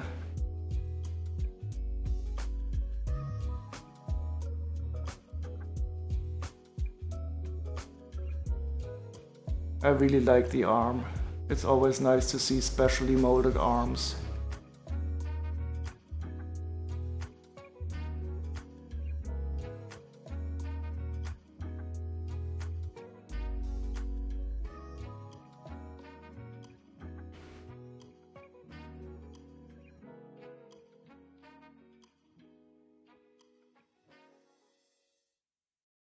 Oh hi Lego Legends, how are you? Oh, and there's also Chili. You came back just at the right time. I'm looking at the minifigures in the set. And the big stars are coming up next, but take a look at this. So, Chili and Lego Legends, take a guess how much this part is worth. Just a rough guess how much you have to pay for this little piece of plastic. Moonstone. 15 euros, 5 pounds. Well, let's take a look. So this moonstone will set you back 25 euros if you buy it used. I was totally shocked. Because I thought the moonstones are all in different sets. But this moonstone is only available in this one set. And that's the zombie moonstone. With mini. Oh, that's all now. I also know what the image is. So that's an arm that's digging up from a grave. I'm digging through dirt arm.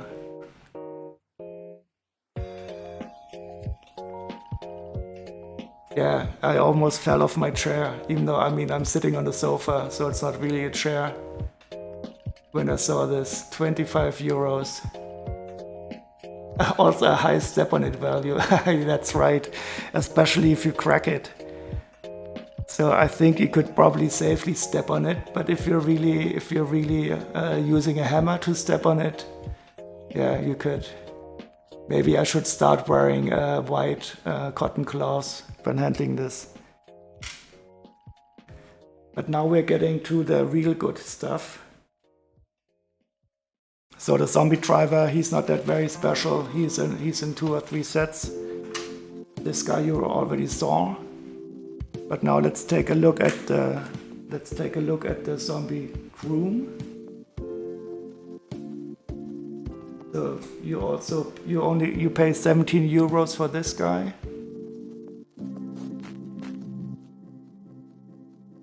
Which is less than the moonstone part.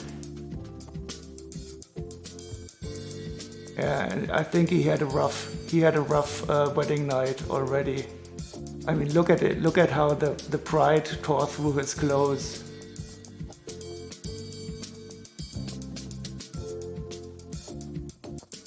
Yeah, that's really the reason why. But the pride, she's going to be the most amazing one. But I also like this groom here. They must have really had some rough zombie night wedding sex.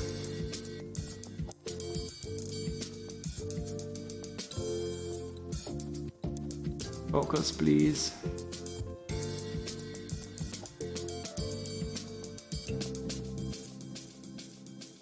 All right, let's bring that beat back. Autofocus. It's the curse.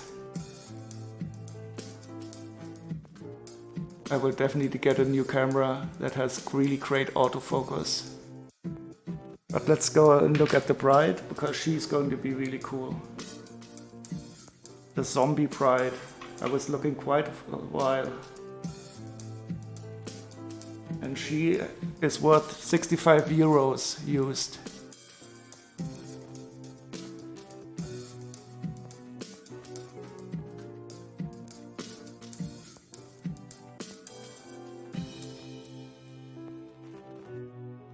Yeah, the camera loves the driver more. Isn't she great? With her dark tan hair.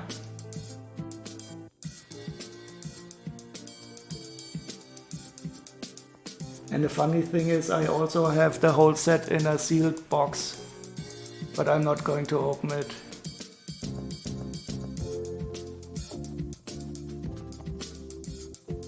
So that's the hair. Let's take a look at the hair separately, because that could be really expensive too. Yeah, so for this hairpiece alone you pay 30 euros. I think Chili was right about the dark tan being really expensive for a hair. And the focus today, it's killing me. Please, please.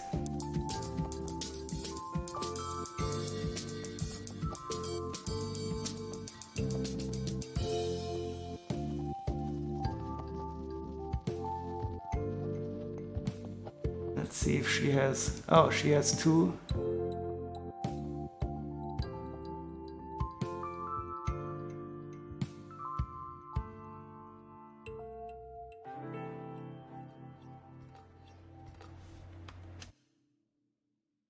But I think this side is nicer.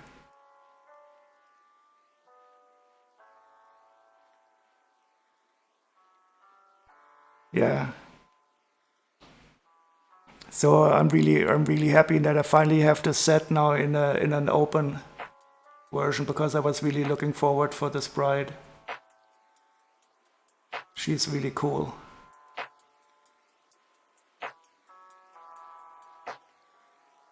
Just an all-around wonderful minifigure.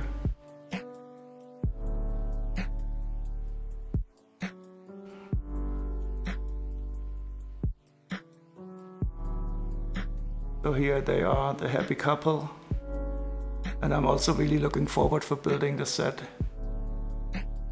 Yeah, so she is, I mean, I was totally surprised, because I thought that she would be the more or less the only thing, but if you take these three elements, I think you have most of the value of the set.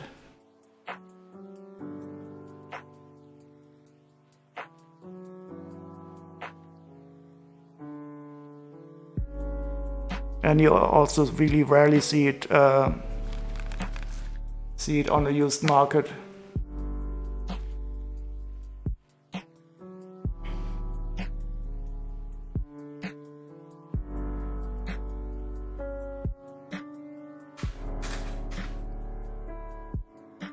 So that set. I'm really looking forward to building up that set. Yeah, I mean, if you see a Pride like this on the flea market, and they sell it to you for €2 or so. But I mean, I think people are starting to notice that some of these minifigures are expensive.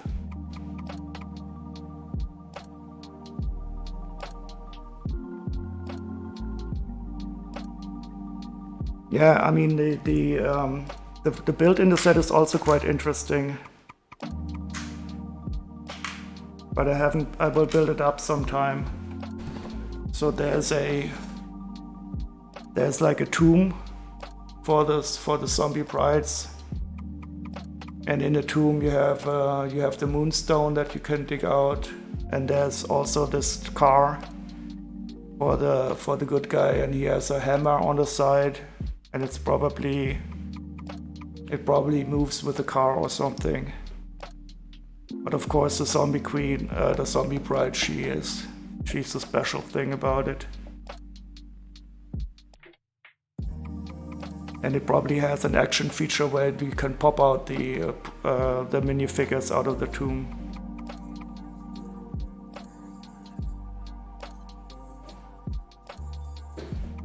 So I was really very, very lucky, happy when I got this in a good condition for a good price too.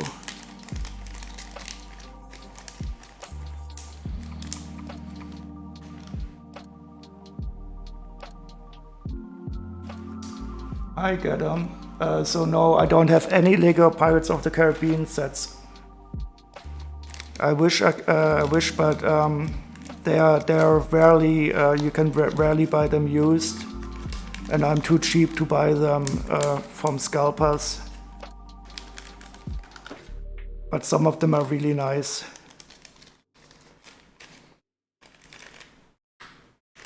Okay, I think I'll continue to build, but before I'll start the building, we can have another nice look at the glow-in-the-dark figures.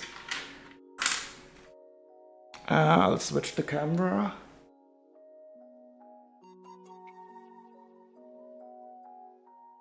And turn off the light. Wait, I have to turn off the table, I'm sorry. This doesn't work.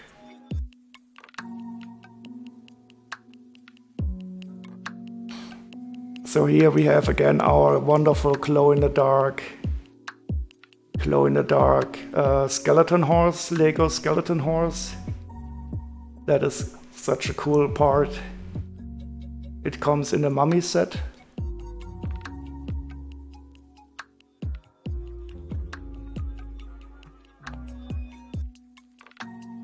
Oh yeah, sure, Chili. I can make you turn you into mods. Let me take a sec. Thanks. But I don't think you can be VIPs if you are a mod. Is that correct? Because you have been such great followers. Yeah, the horse is really cool. And of course, the bone demon. You already saw it, I think. You were on the stream when I fixed the bone demon. Which is such a cool set. I can only recommend it.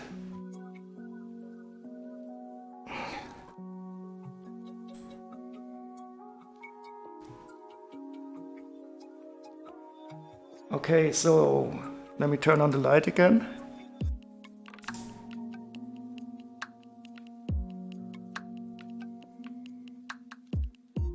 So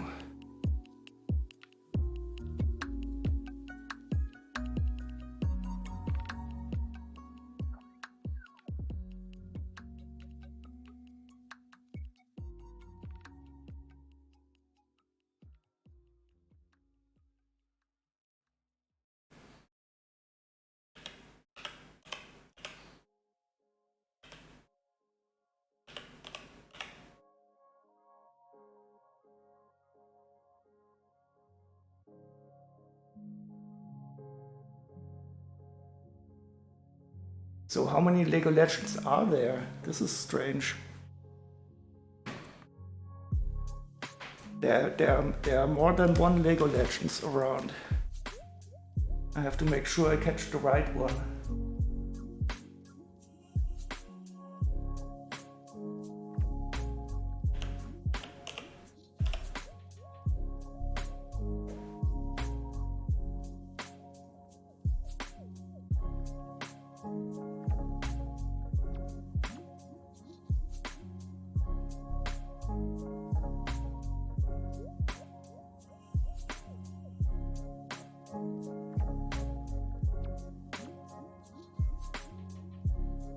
Oh yeah, I typed Lego Legends. Wait, there's only one Lego Legend 66.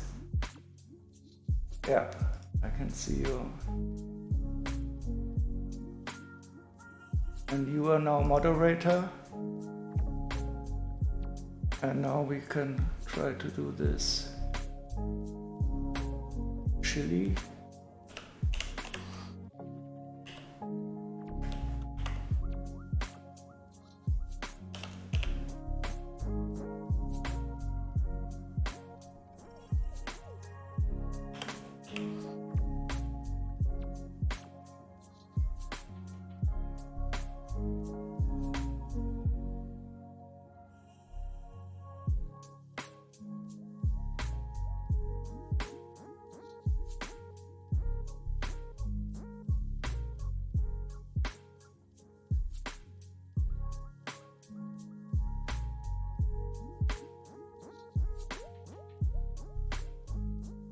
I hope that's the correct one.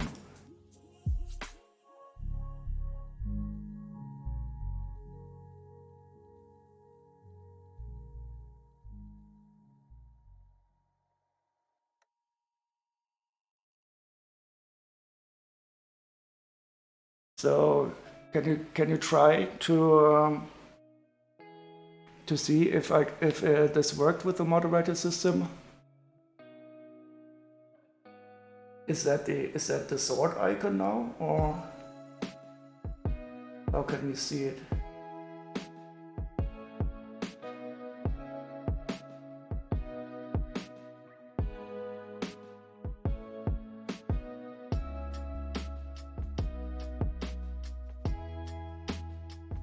I hope that I will not need so much moderation. Oh, the green sword. Okay, that's cool.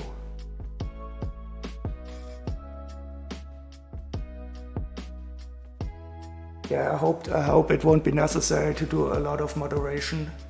Sometimes people want to sell followers, and I simply delete what they say, and I hope that I can keep the ability to post links up, because I think it's very useful if you can share links on the screen.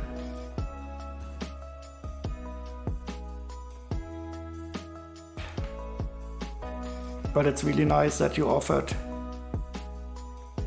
to do some moderation if it's necessary.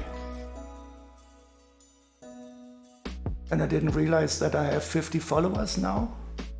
Maybe I should install some alerts at some time. Okay, so what to do now? Should I continue on the Heavenly Realms, or should we play around with the glow in the dark a bit?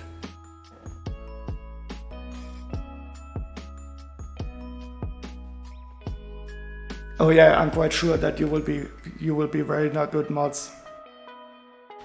I think you have been around for my streams from the very beginning, and I really appreciate your company and your nice presence all the time. So how about continuing the build with the Heavenly Realms set?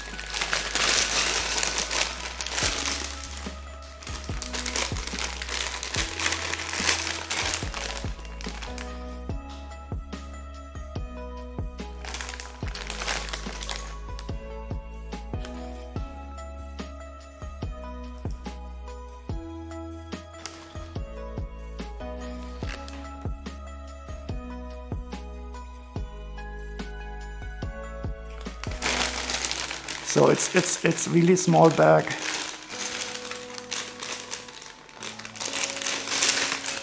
I'll try to hurry up, because unfortunately I think the Heavenly Realms build will be over soon.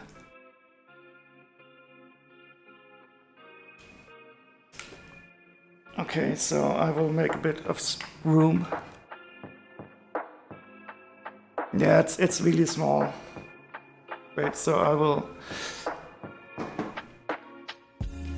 move the Bone Demon away.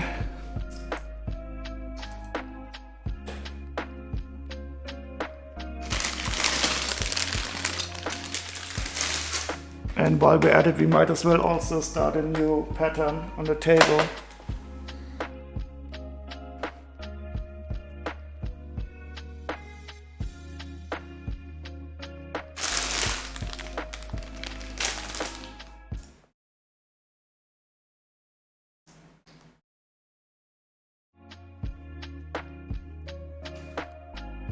So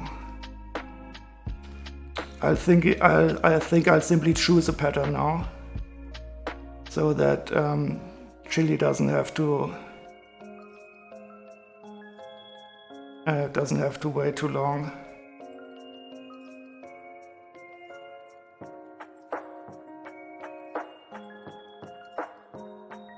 Yeah, I think this one is nice. We'll do the deeper still.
Oh god, where's the ball?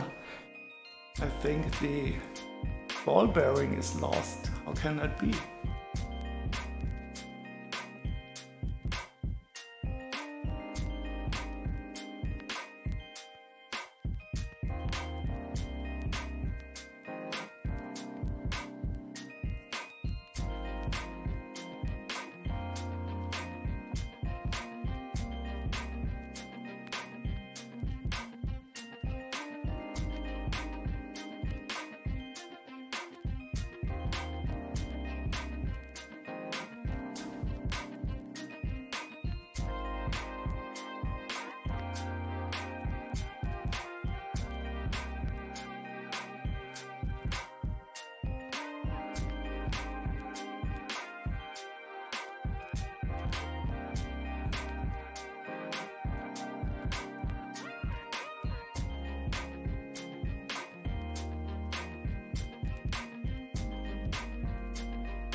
Oh, I'm sorry about that.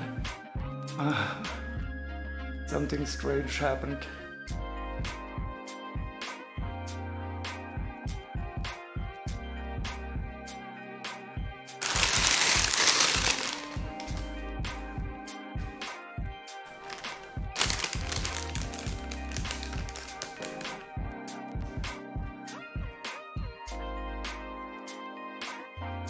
Oh, you've been at a barbecue afternoon. Lecker. Oh no, and now it starts again.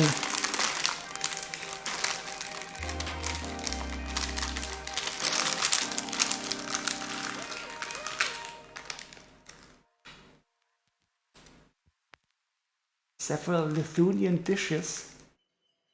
Feeling very zen again. Checking out Lithuanian dishes. Wow.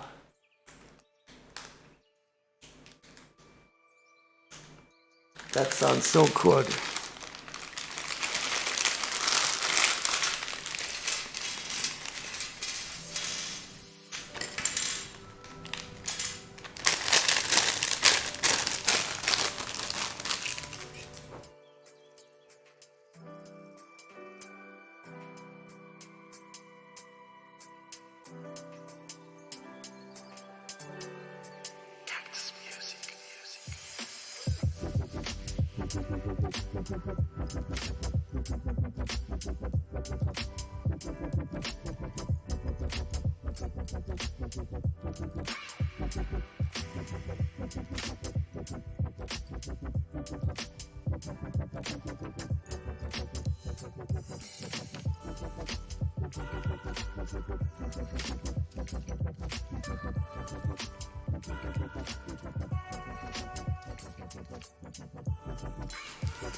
So, sorry about that.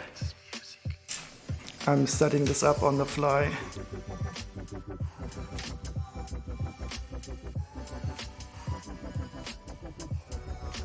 Kartoffelpuffer, they are potato pancakes. Germans know them as Kartoffelpuffer, Luxembourgers as Kromtarek. Oh god, I cannot pronounce that.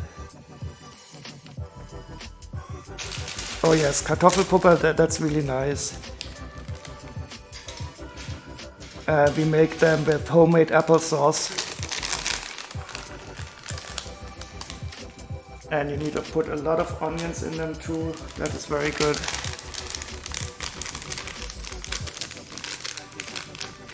Dasovium is rain, is that the word of the day? But that doesn't sound Dutch.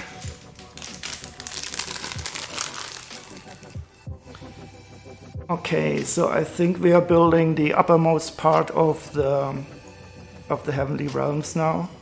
And it looks like we can build them separately and then place them on top. Again, we have wonderful colors. The sand blue arc, absolutely lovely.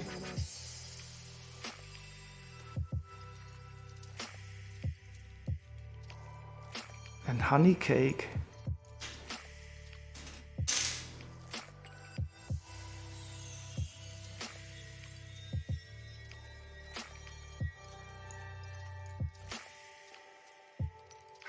And you had Lithuanian barbecue today, that's really cool.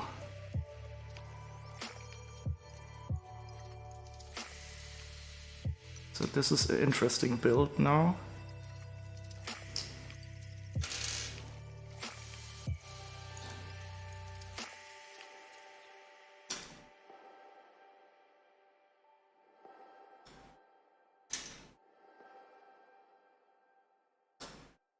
It's a really small bag. I think I'll be finished in 10 minutes or so. So everybody will get their beauty sleep today.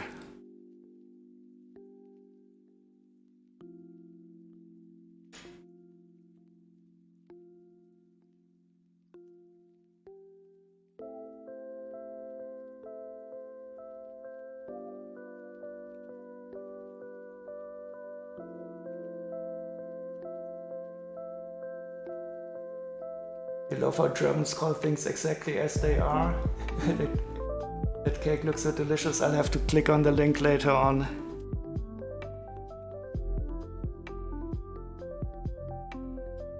Yeah, and sometimes the German language can be very direct. But it also has some beautiful sides to it.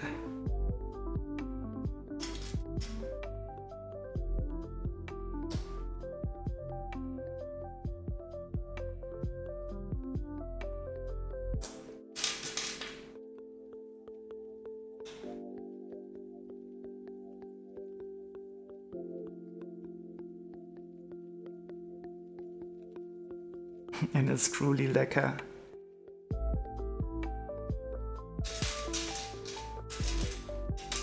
Has Gina taught you any other words? So we know lecker now, and there was something else that I don't recall.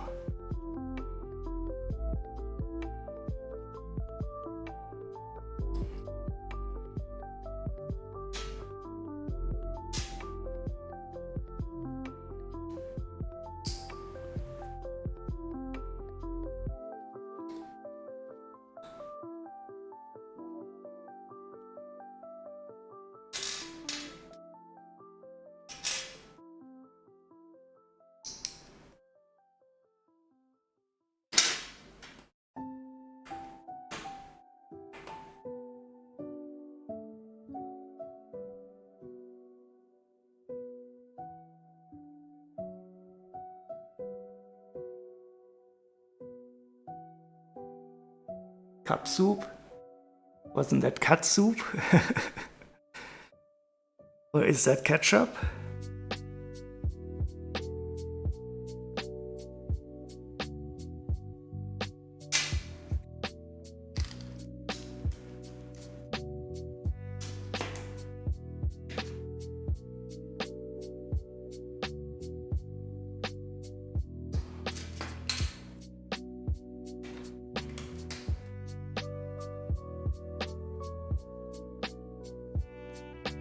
I mean, what can go wrong if you have sand green and sand blue in the same part?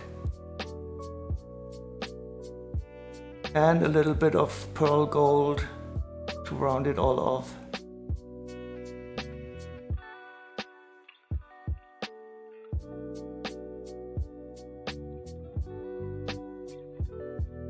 German recipe, but they call it Russian honey cake. Russischer Honigkuchen.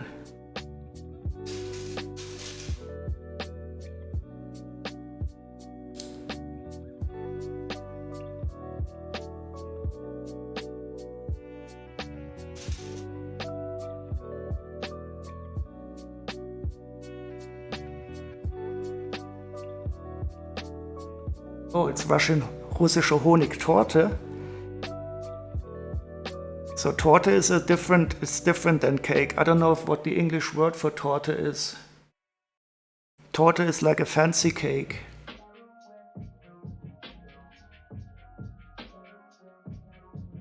So we have Kuchen, that is cake, and Torte. I need to Google what the English translation for Torte is.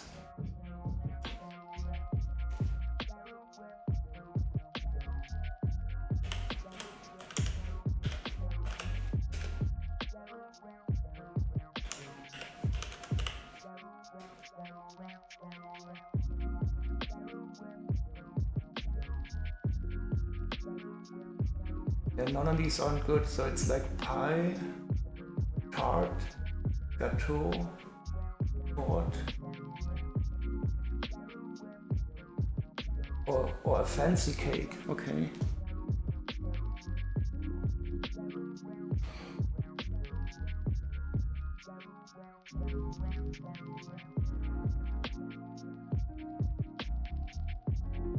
She has no affiliate, but Dave the dog is not well, so streams are delayed for a bit. You do love a fancy cake, to be honest. Well, I mean, who doesn't love fancy cakes?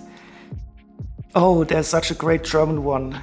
So in my area where I live, that is near Frankfurt am Main with a big airport, and we have a torte, a fancy cake called Frankfurter Kranz. That is so good.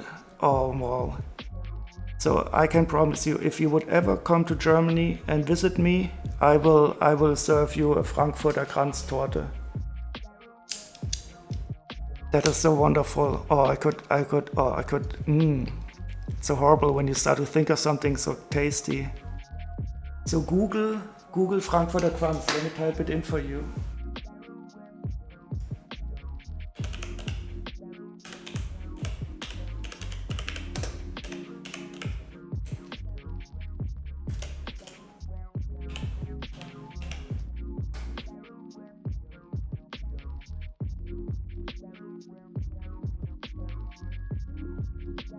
Oh yeah, exactly. Klassischer Frankfurter Kranz. I have to click on that link now. Oh yes. That is the Frankfurter Kranz from here, from the area we are. And it has this wonderful buttercream, and around it it's like this croquant. Very nice.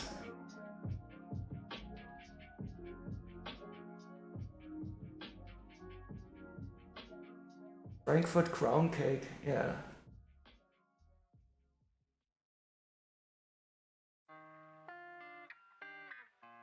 Yeah, I mean, the raspberries aren't mandatory, but there's always like a raspberry or a strawberry jam inside with the buttercream.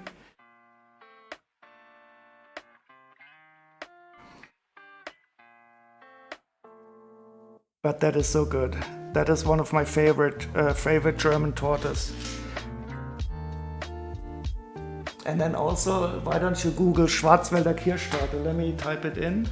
That is also wonderful. Schwarzwälder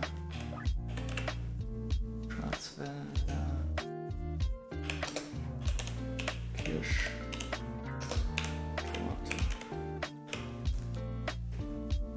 So that's Black Forest Cherry Fancy Cake.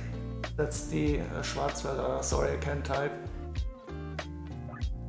That's the area where my mother comes from, in Germany, from the Black Forest. And they have this special, wonderful type of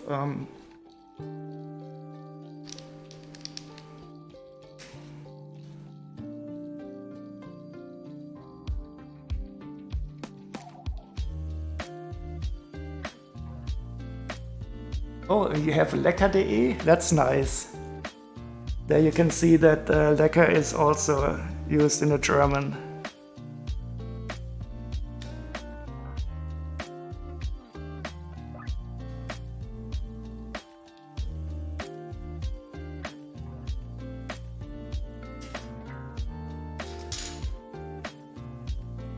But you probably have to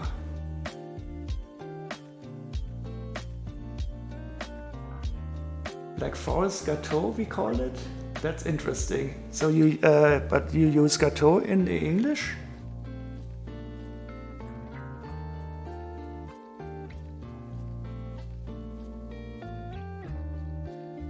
But I wouldn't have known that you know of this cake.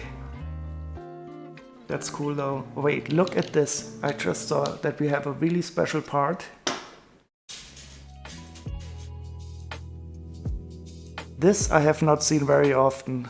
Take a look at this.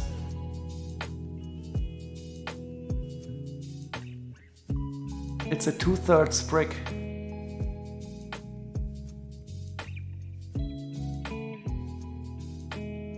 That is so cool.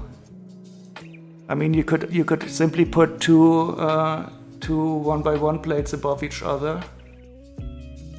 But I expect that they want to put something into the bar hole there.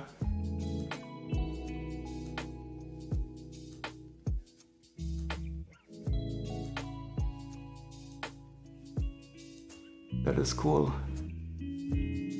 And yes, Lego Legends. This is one of the things that I really like about the English language, that you steal everything without impunity from everywhere, from every language. And that is also what makes English so great, I think. That it's so flexible. You just take it from the Latin, you take it from the French, you take stuff from the German. That is good. I think that's also one of the reasons why English is so popular, because it has this inherent flexibility.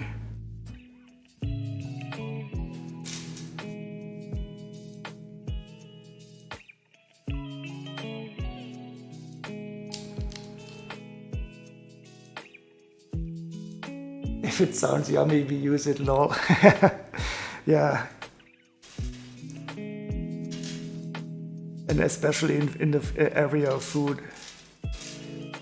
But now I'm really hungry again. This is always the same.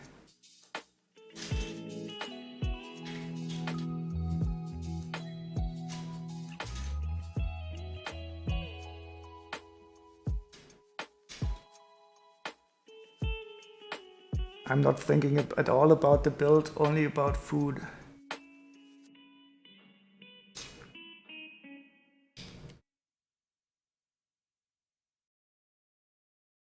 French fries from Belgium.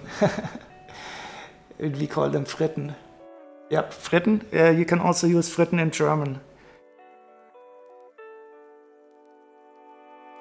That is also, we also stole that word.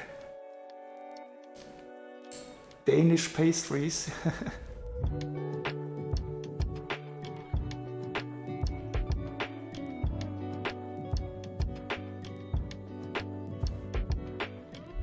But I thought they're called freedom fries now, not French fries anymore.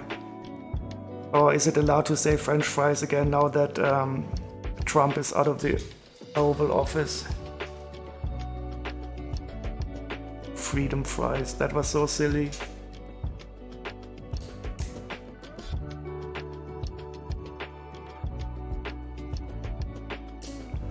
Oh no, it's sticker time.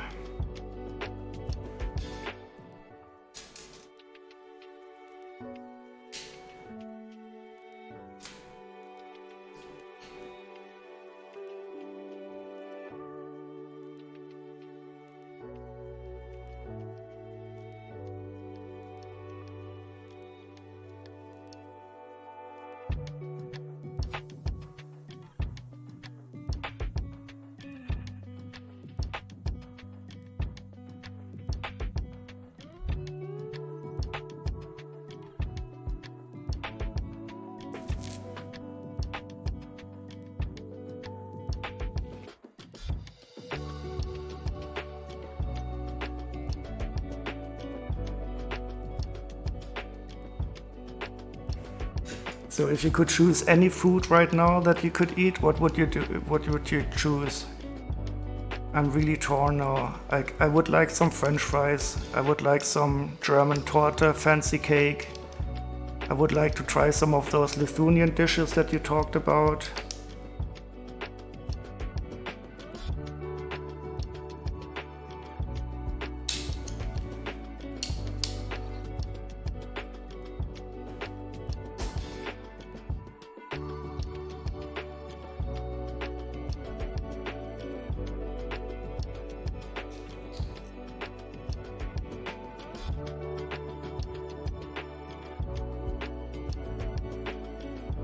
A Portuguese nata? I don't know that. What is that?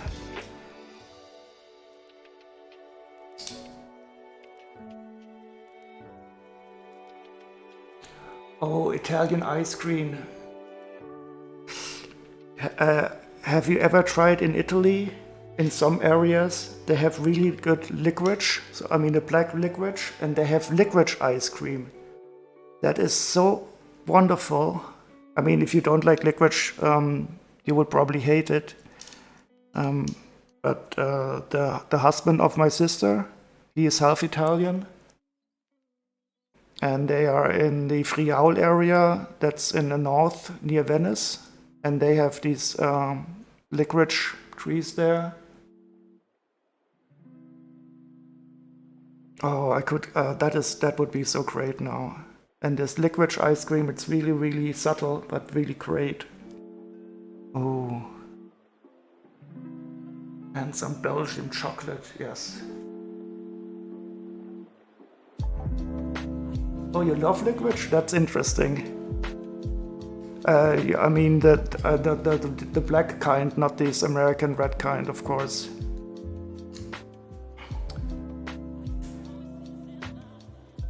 If you love licorice, so I mean, I told you I lived in Berlin a long time, and in Berlin there's a store that only sells licorice from all over the world, like from Scandinavia. They have wonderful licorice, in Sweden and in Finland, such good stuff. Oh wow! And I was really surprised. A hard black licorice, yes, that's nice. And you already have children, that is good. Because if you overdose on licorice, you become impotent. Well, it only temporarily though. So there's no lasting danger. But you are safe anyway.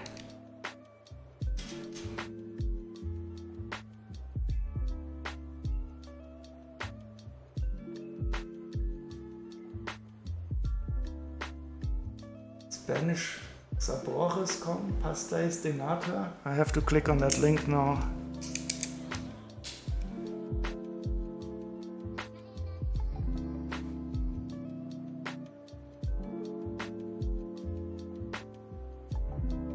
Oh god, Portuguese custard tarts? Oh, is that a bit like flan?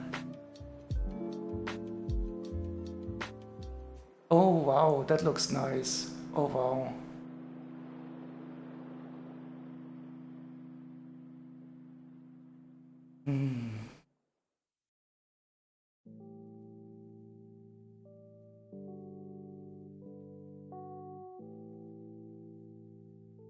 Oh, but it does look a bit complicated to do. But I do love me some puff pastry stuff.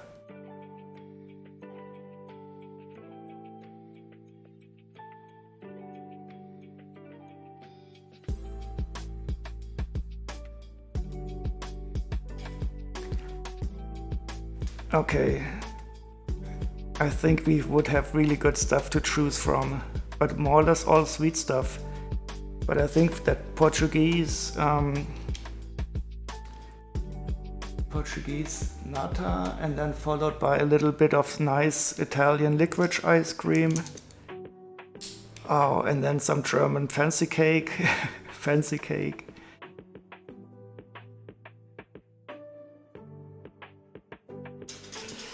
That's interesting. We're not using the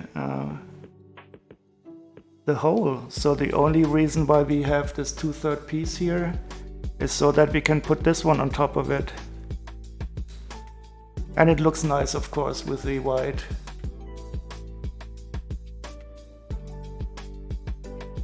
A bit like a gypsy chart in the UK. And the menu is set then, okay.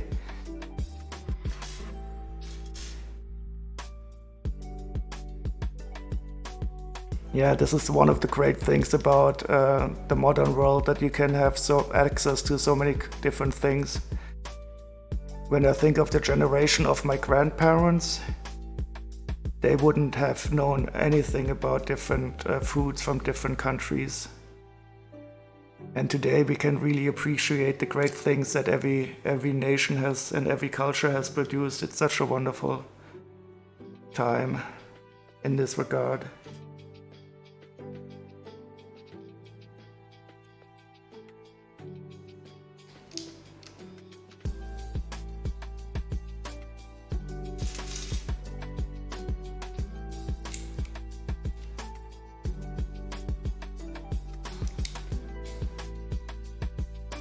And of course, we love our Danish toys.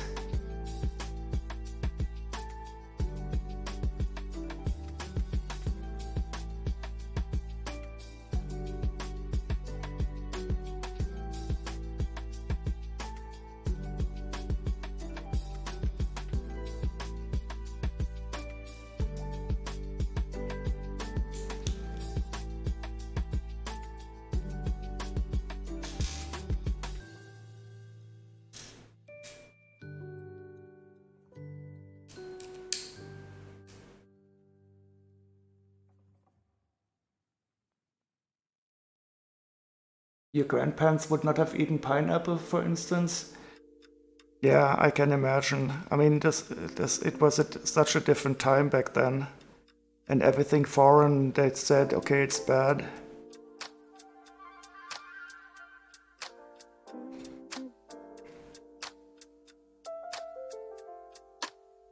But I think I'm really happy that we can really appreciate all the good things that the different cultures have made.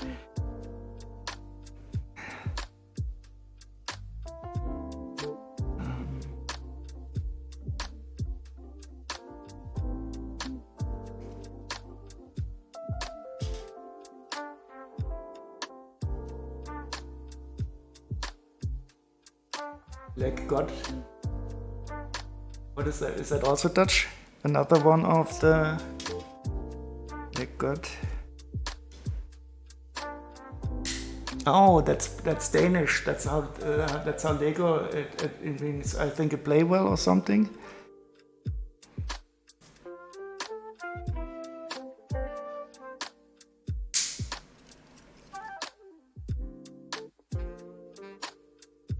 Play well, yeah.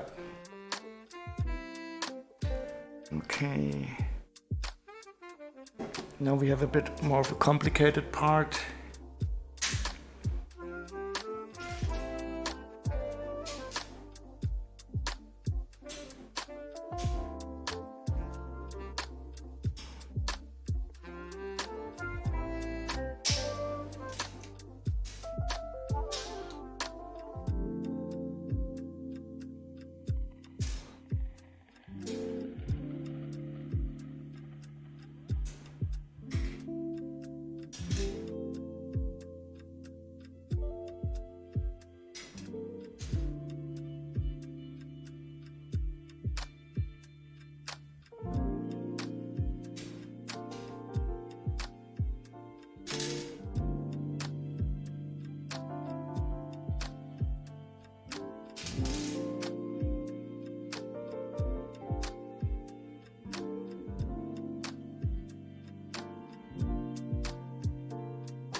So the table is drawing an interesting pattern now. It started a bit like a spiral, but now it's turning into something else, whatever it is.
Okay, so this is interesting.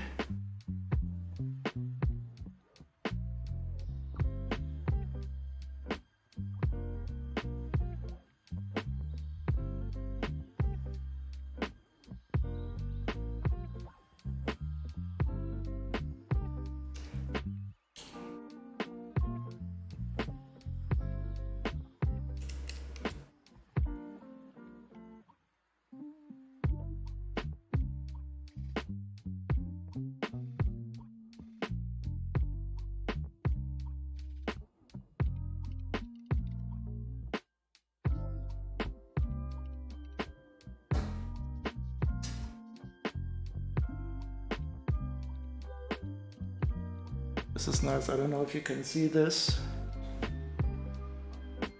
but these transparent antennas, they are frosty. They are not totally clear, but they're a bit frosty.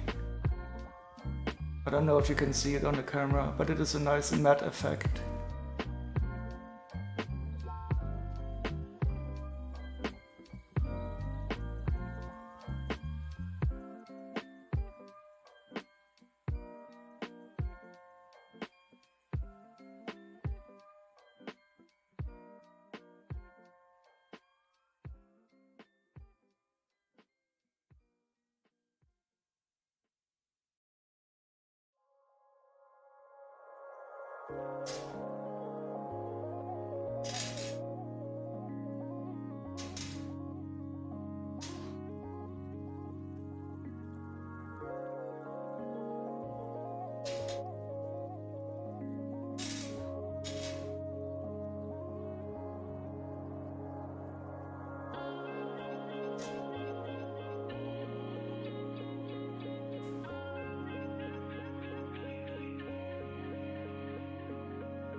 Oh, now we're getting fancy with the decorations.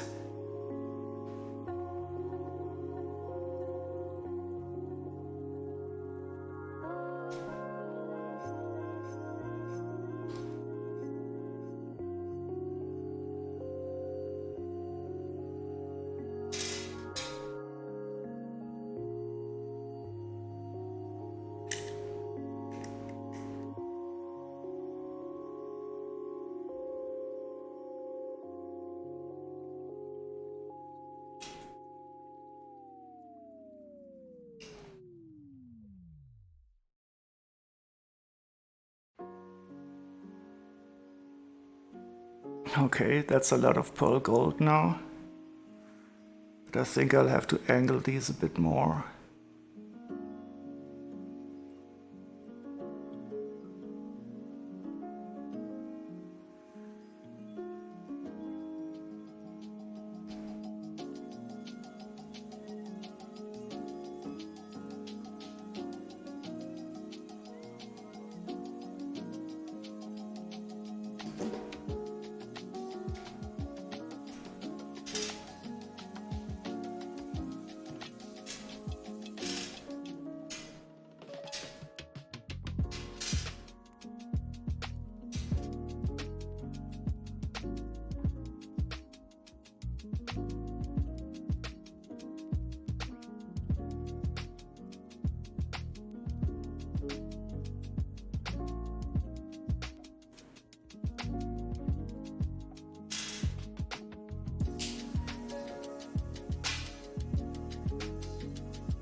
Yeah, this is the, I think this is going to be the top part of the castle, and they are doing some fancy stuff to make it look nice. I think like so.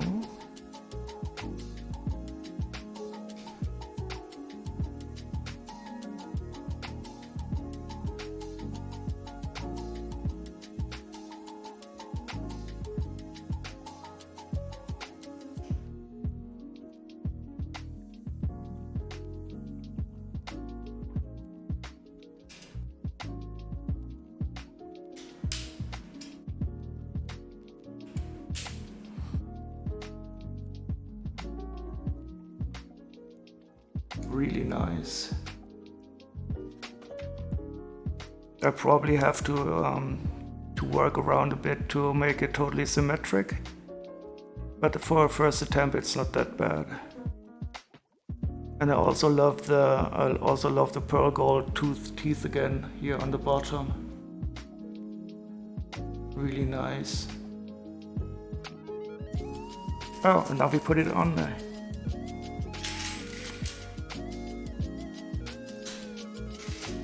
Okay.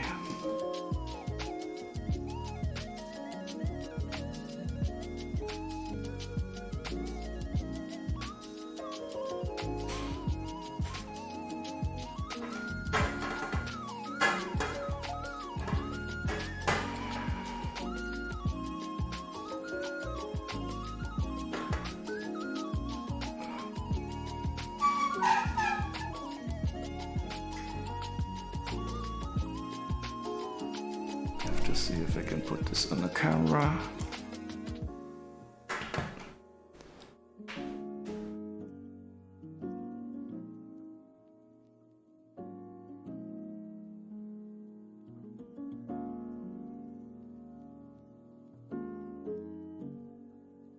Oh yes, oh yes, I always love it. This is one of those nice, and it just fits so well. Let me see if I can put it a bit better here.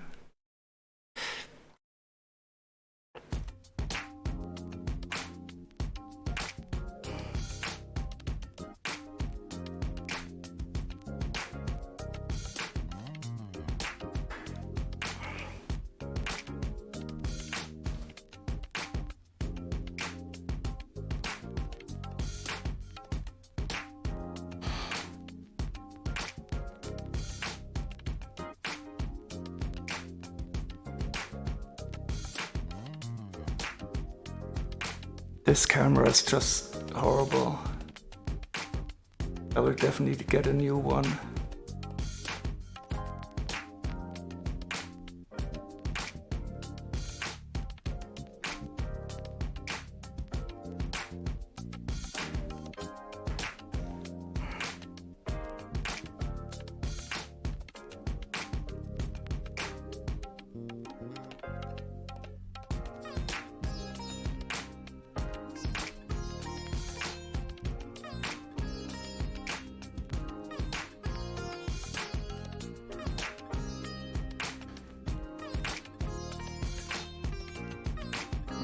Absolutely brilliant.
Oh, now we put something on the back.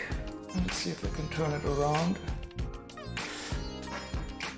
Oh, that is only decoration. There is no structural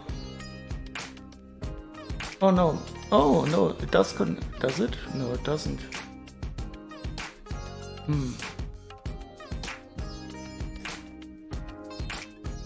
I think I made a mistake. Yep. That is easily fixed.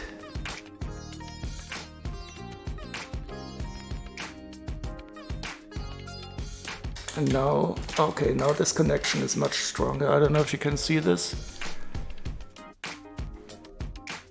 So I had this part, I had it one stud too close to me, and then I wasn't able to connect these two.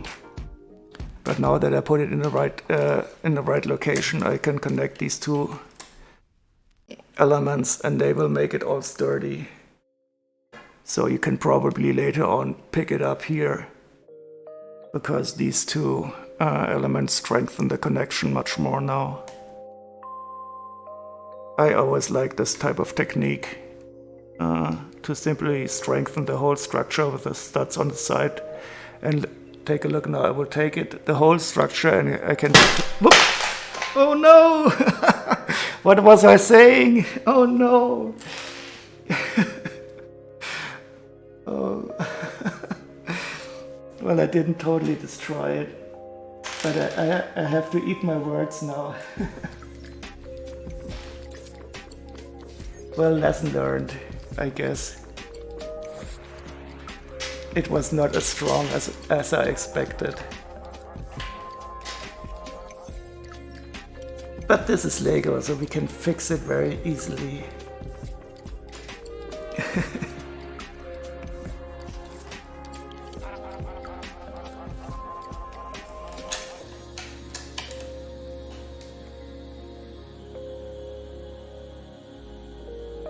So that's the price you pay for being too adventurous. And now I have to repair the front.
There we are. Almost all repaired. But something fell off here. Where is it?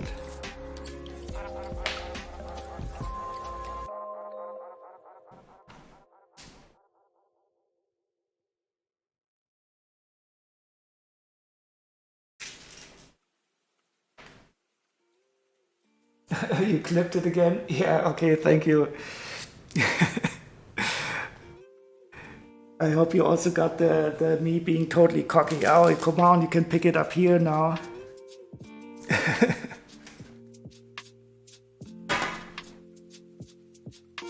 And I think I lost the part. Well, it's not going to be lost forever, but I have to find it.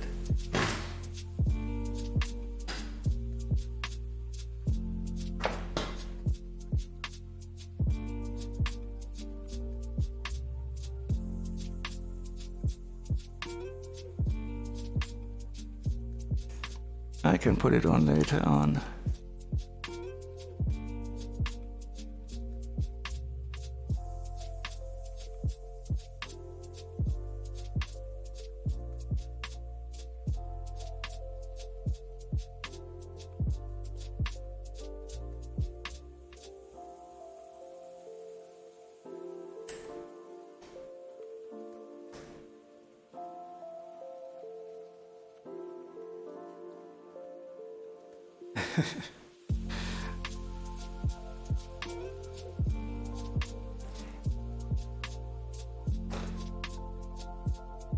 This little dark tan slope fell somewhere onto the ground. Wait, do I have my flashlight?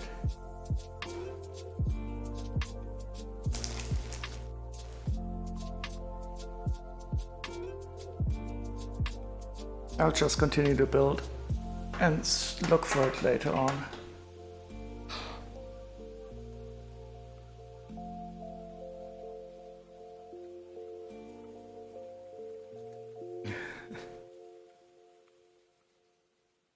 Yeah, that's a perfect use for the clip function, I guess.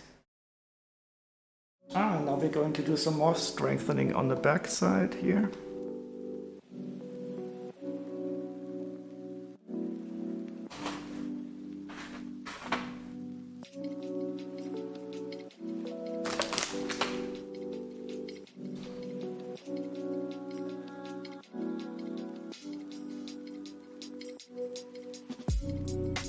And I found the part. Now I can repair everything.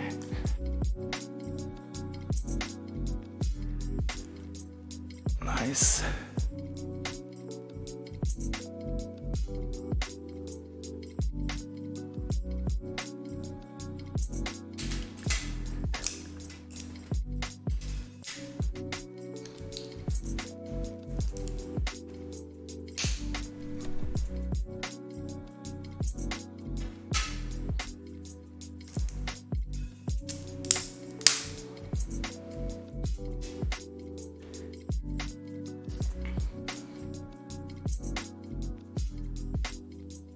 So there's a German saying that says Hochmut kommt vor dem Fall, but I don't know how to translate that. Maybe there is a... But me thinking that it's so stable that I can pick it up with one finger is really a good example for that. Okay, now I'll be more careful this time. I hope that I learned my lesson. Famous last words.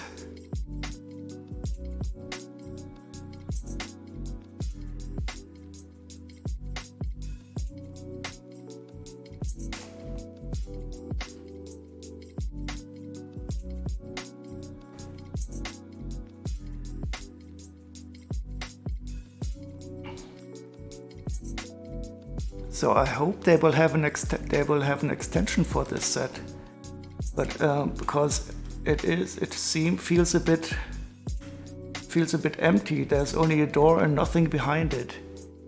But I think you could somehow still later on build an extension here and attach it here. And maybe I'm sure somebody will mock it. But maybe they will also have an official extension, because it does feel like there should be something else back here. Because when you go from the front, it's such a wonderful facade. But there should be something more behind it.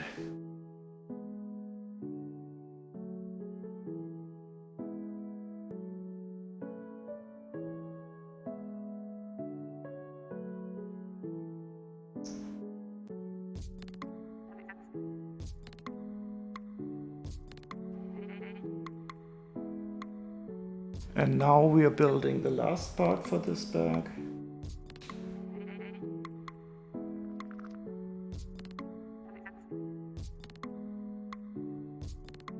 And I will finish with the stream after this.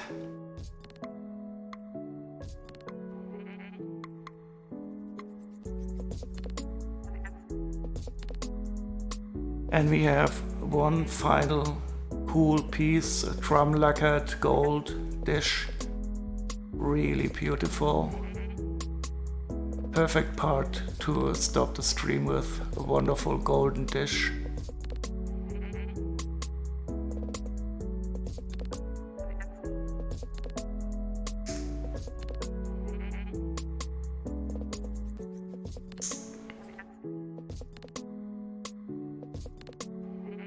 And this seems to be like the anti-Eye of Sauron.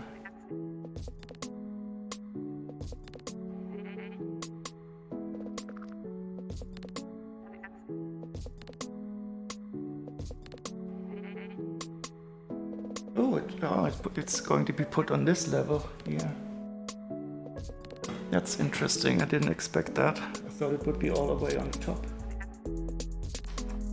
But now it's here.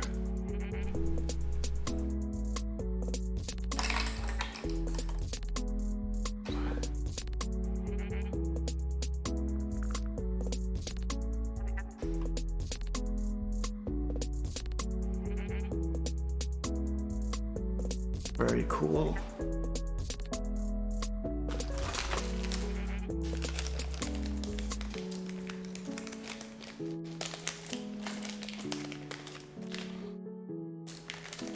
And that's that for this bag. So let's have a closer look. And next time I will finish it. There's only one more bag to go, but not today. Let's see how this looks from the front in all its glory.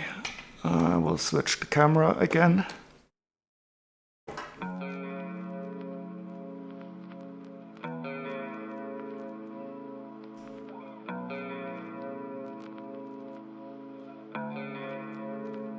Okay, so let's see. So if you walk up here, you can see the door, staircase. I close the doors now. You have this wonderful look. And then further up, you have this anti-eye of Sauron with a golden dish. And the top. And it's really beautiful. And I think I should put this up like so. It's really hard to get it all on the screen, but maybe if I could do it like this, push it back a bit.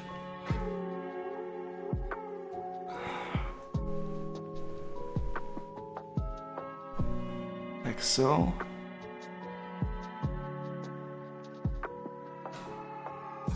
It's absolutely beautiful.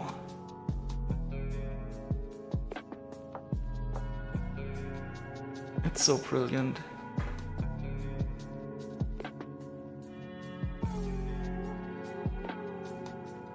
And later on we will connect the other two builds that we have created, and we will be able to use this bridge here to open and close it all up. So that is going to be nice. It is really a wonderful set, and I do believe that you could at some time extend it also, because this is more like a facade here now, but there's ample connection points in the back where you could attach and create a lot of stuff to make an even larger structure out of it. Yeah, so this is really one of my favorite sets for a while now. Absolutely cool. And there's one bag left. Let me take a look how large it is. It's not a really large bag. There's one more minifigure, and it looks like there's going to be some more decoration in it. And probably some elements to connect it all together down here. And I think that will be the final stuff. There's some technical elements in here. Yep. Yeah, but this will be I will continue that on the next time.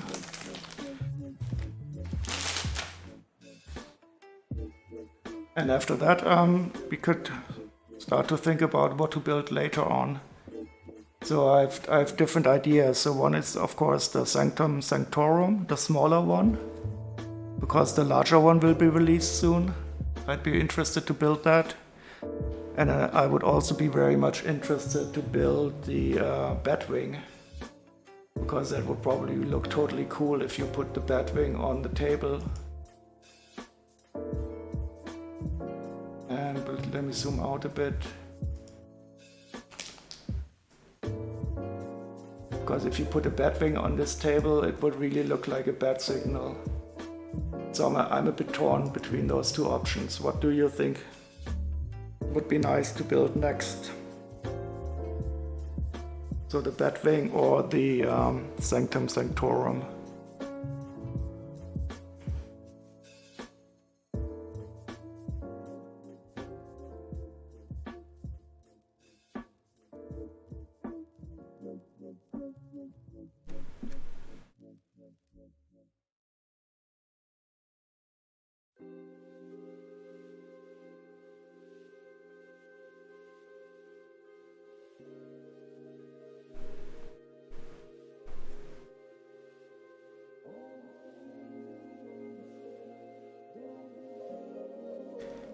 Okay, I'm really getting tired now. And I think I looked for somebody to raid. Oh yeah, the 8080, that is right. The thing is, the 8080 is really hard to build on the screen because it's almost impossible for me to get the whole 8080 on the screen. I can build the upper part of the body, but I would probably have to change the whole camera setup completely to get the whole 8080 on the camera. I'll think about it. The Batwing would probably be cool because you can really see the shape well from the top on the table. Yeah, it's here in Germany it's already 10 to 1. I think we're 1 hour ahead at the moment to England. Okay, well, we can think about what to build next. There's so many options. I have so many sets that I could build. It's such a wonderful hobby. Okay, thank you very much, everybody. I'll take a look at who to raid. If you have any suggestions, also let me know.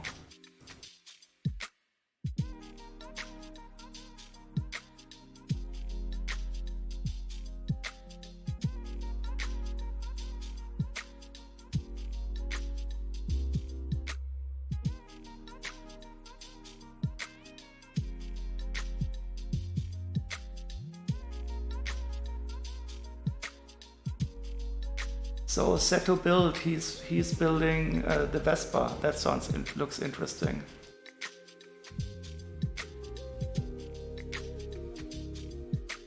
So I think we will raid set to build. Just let me find out how this works again. And he is currently building the Vespa.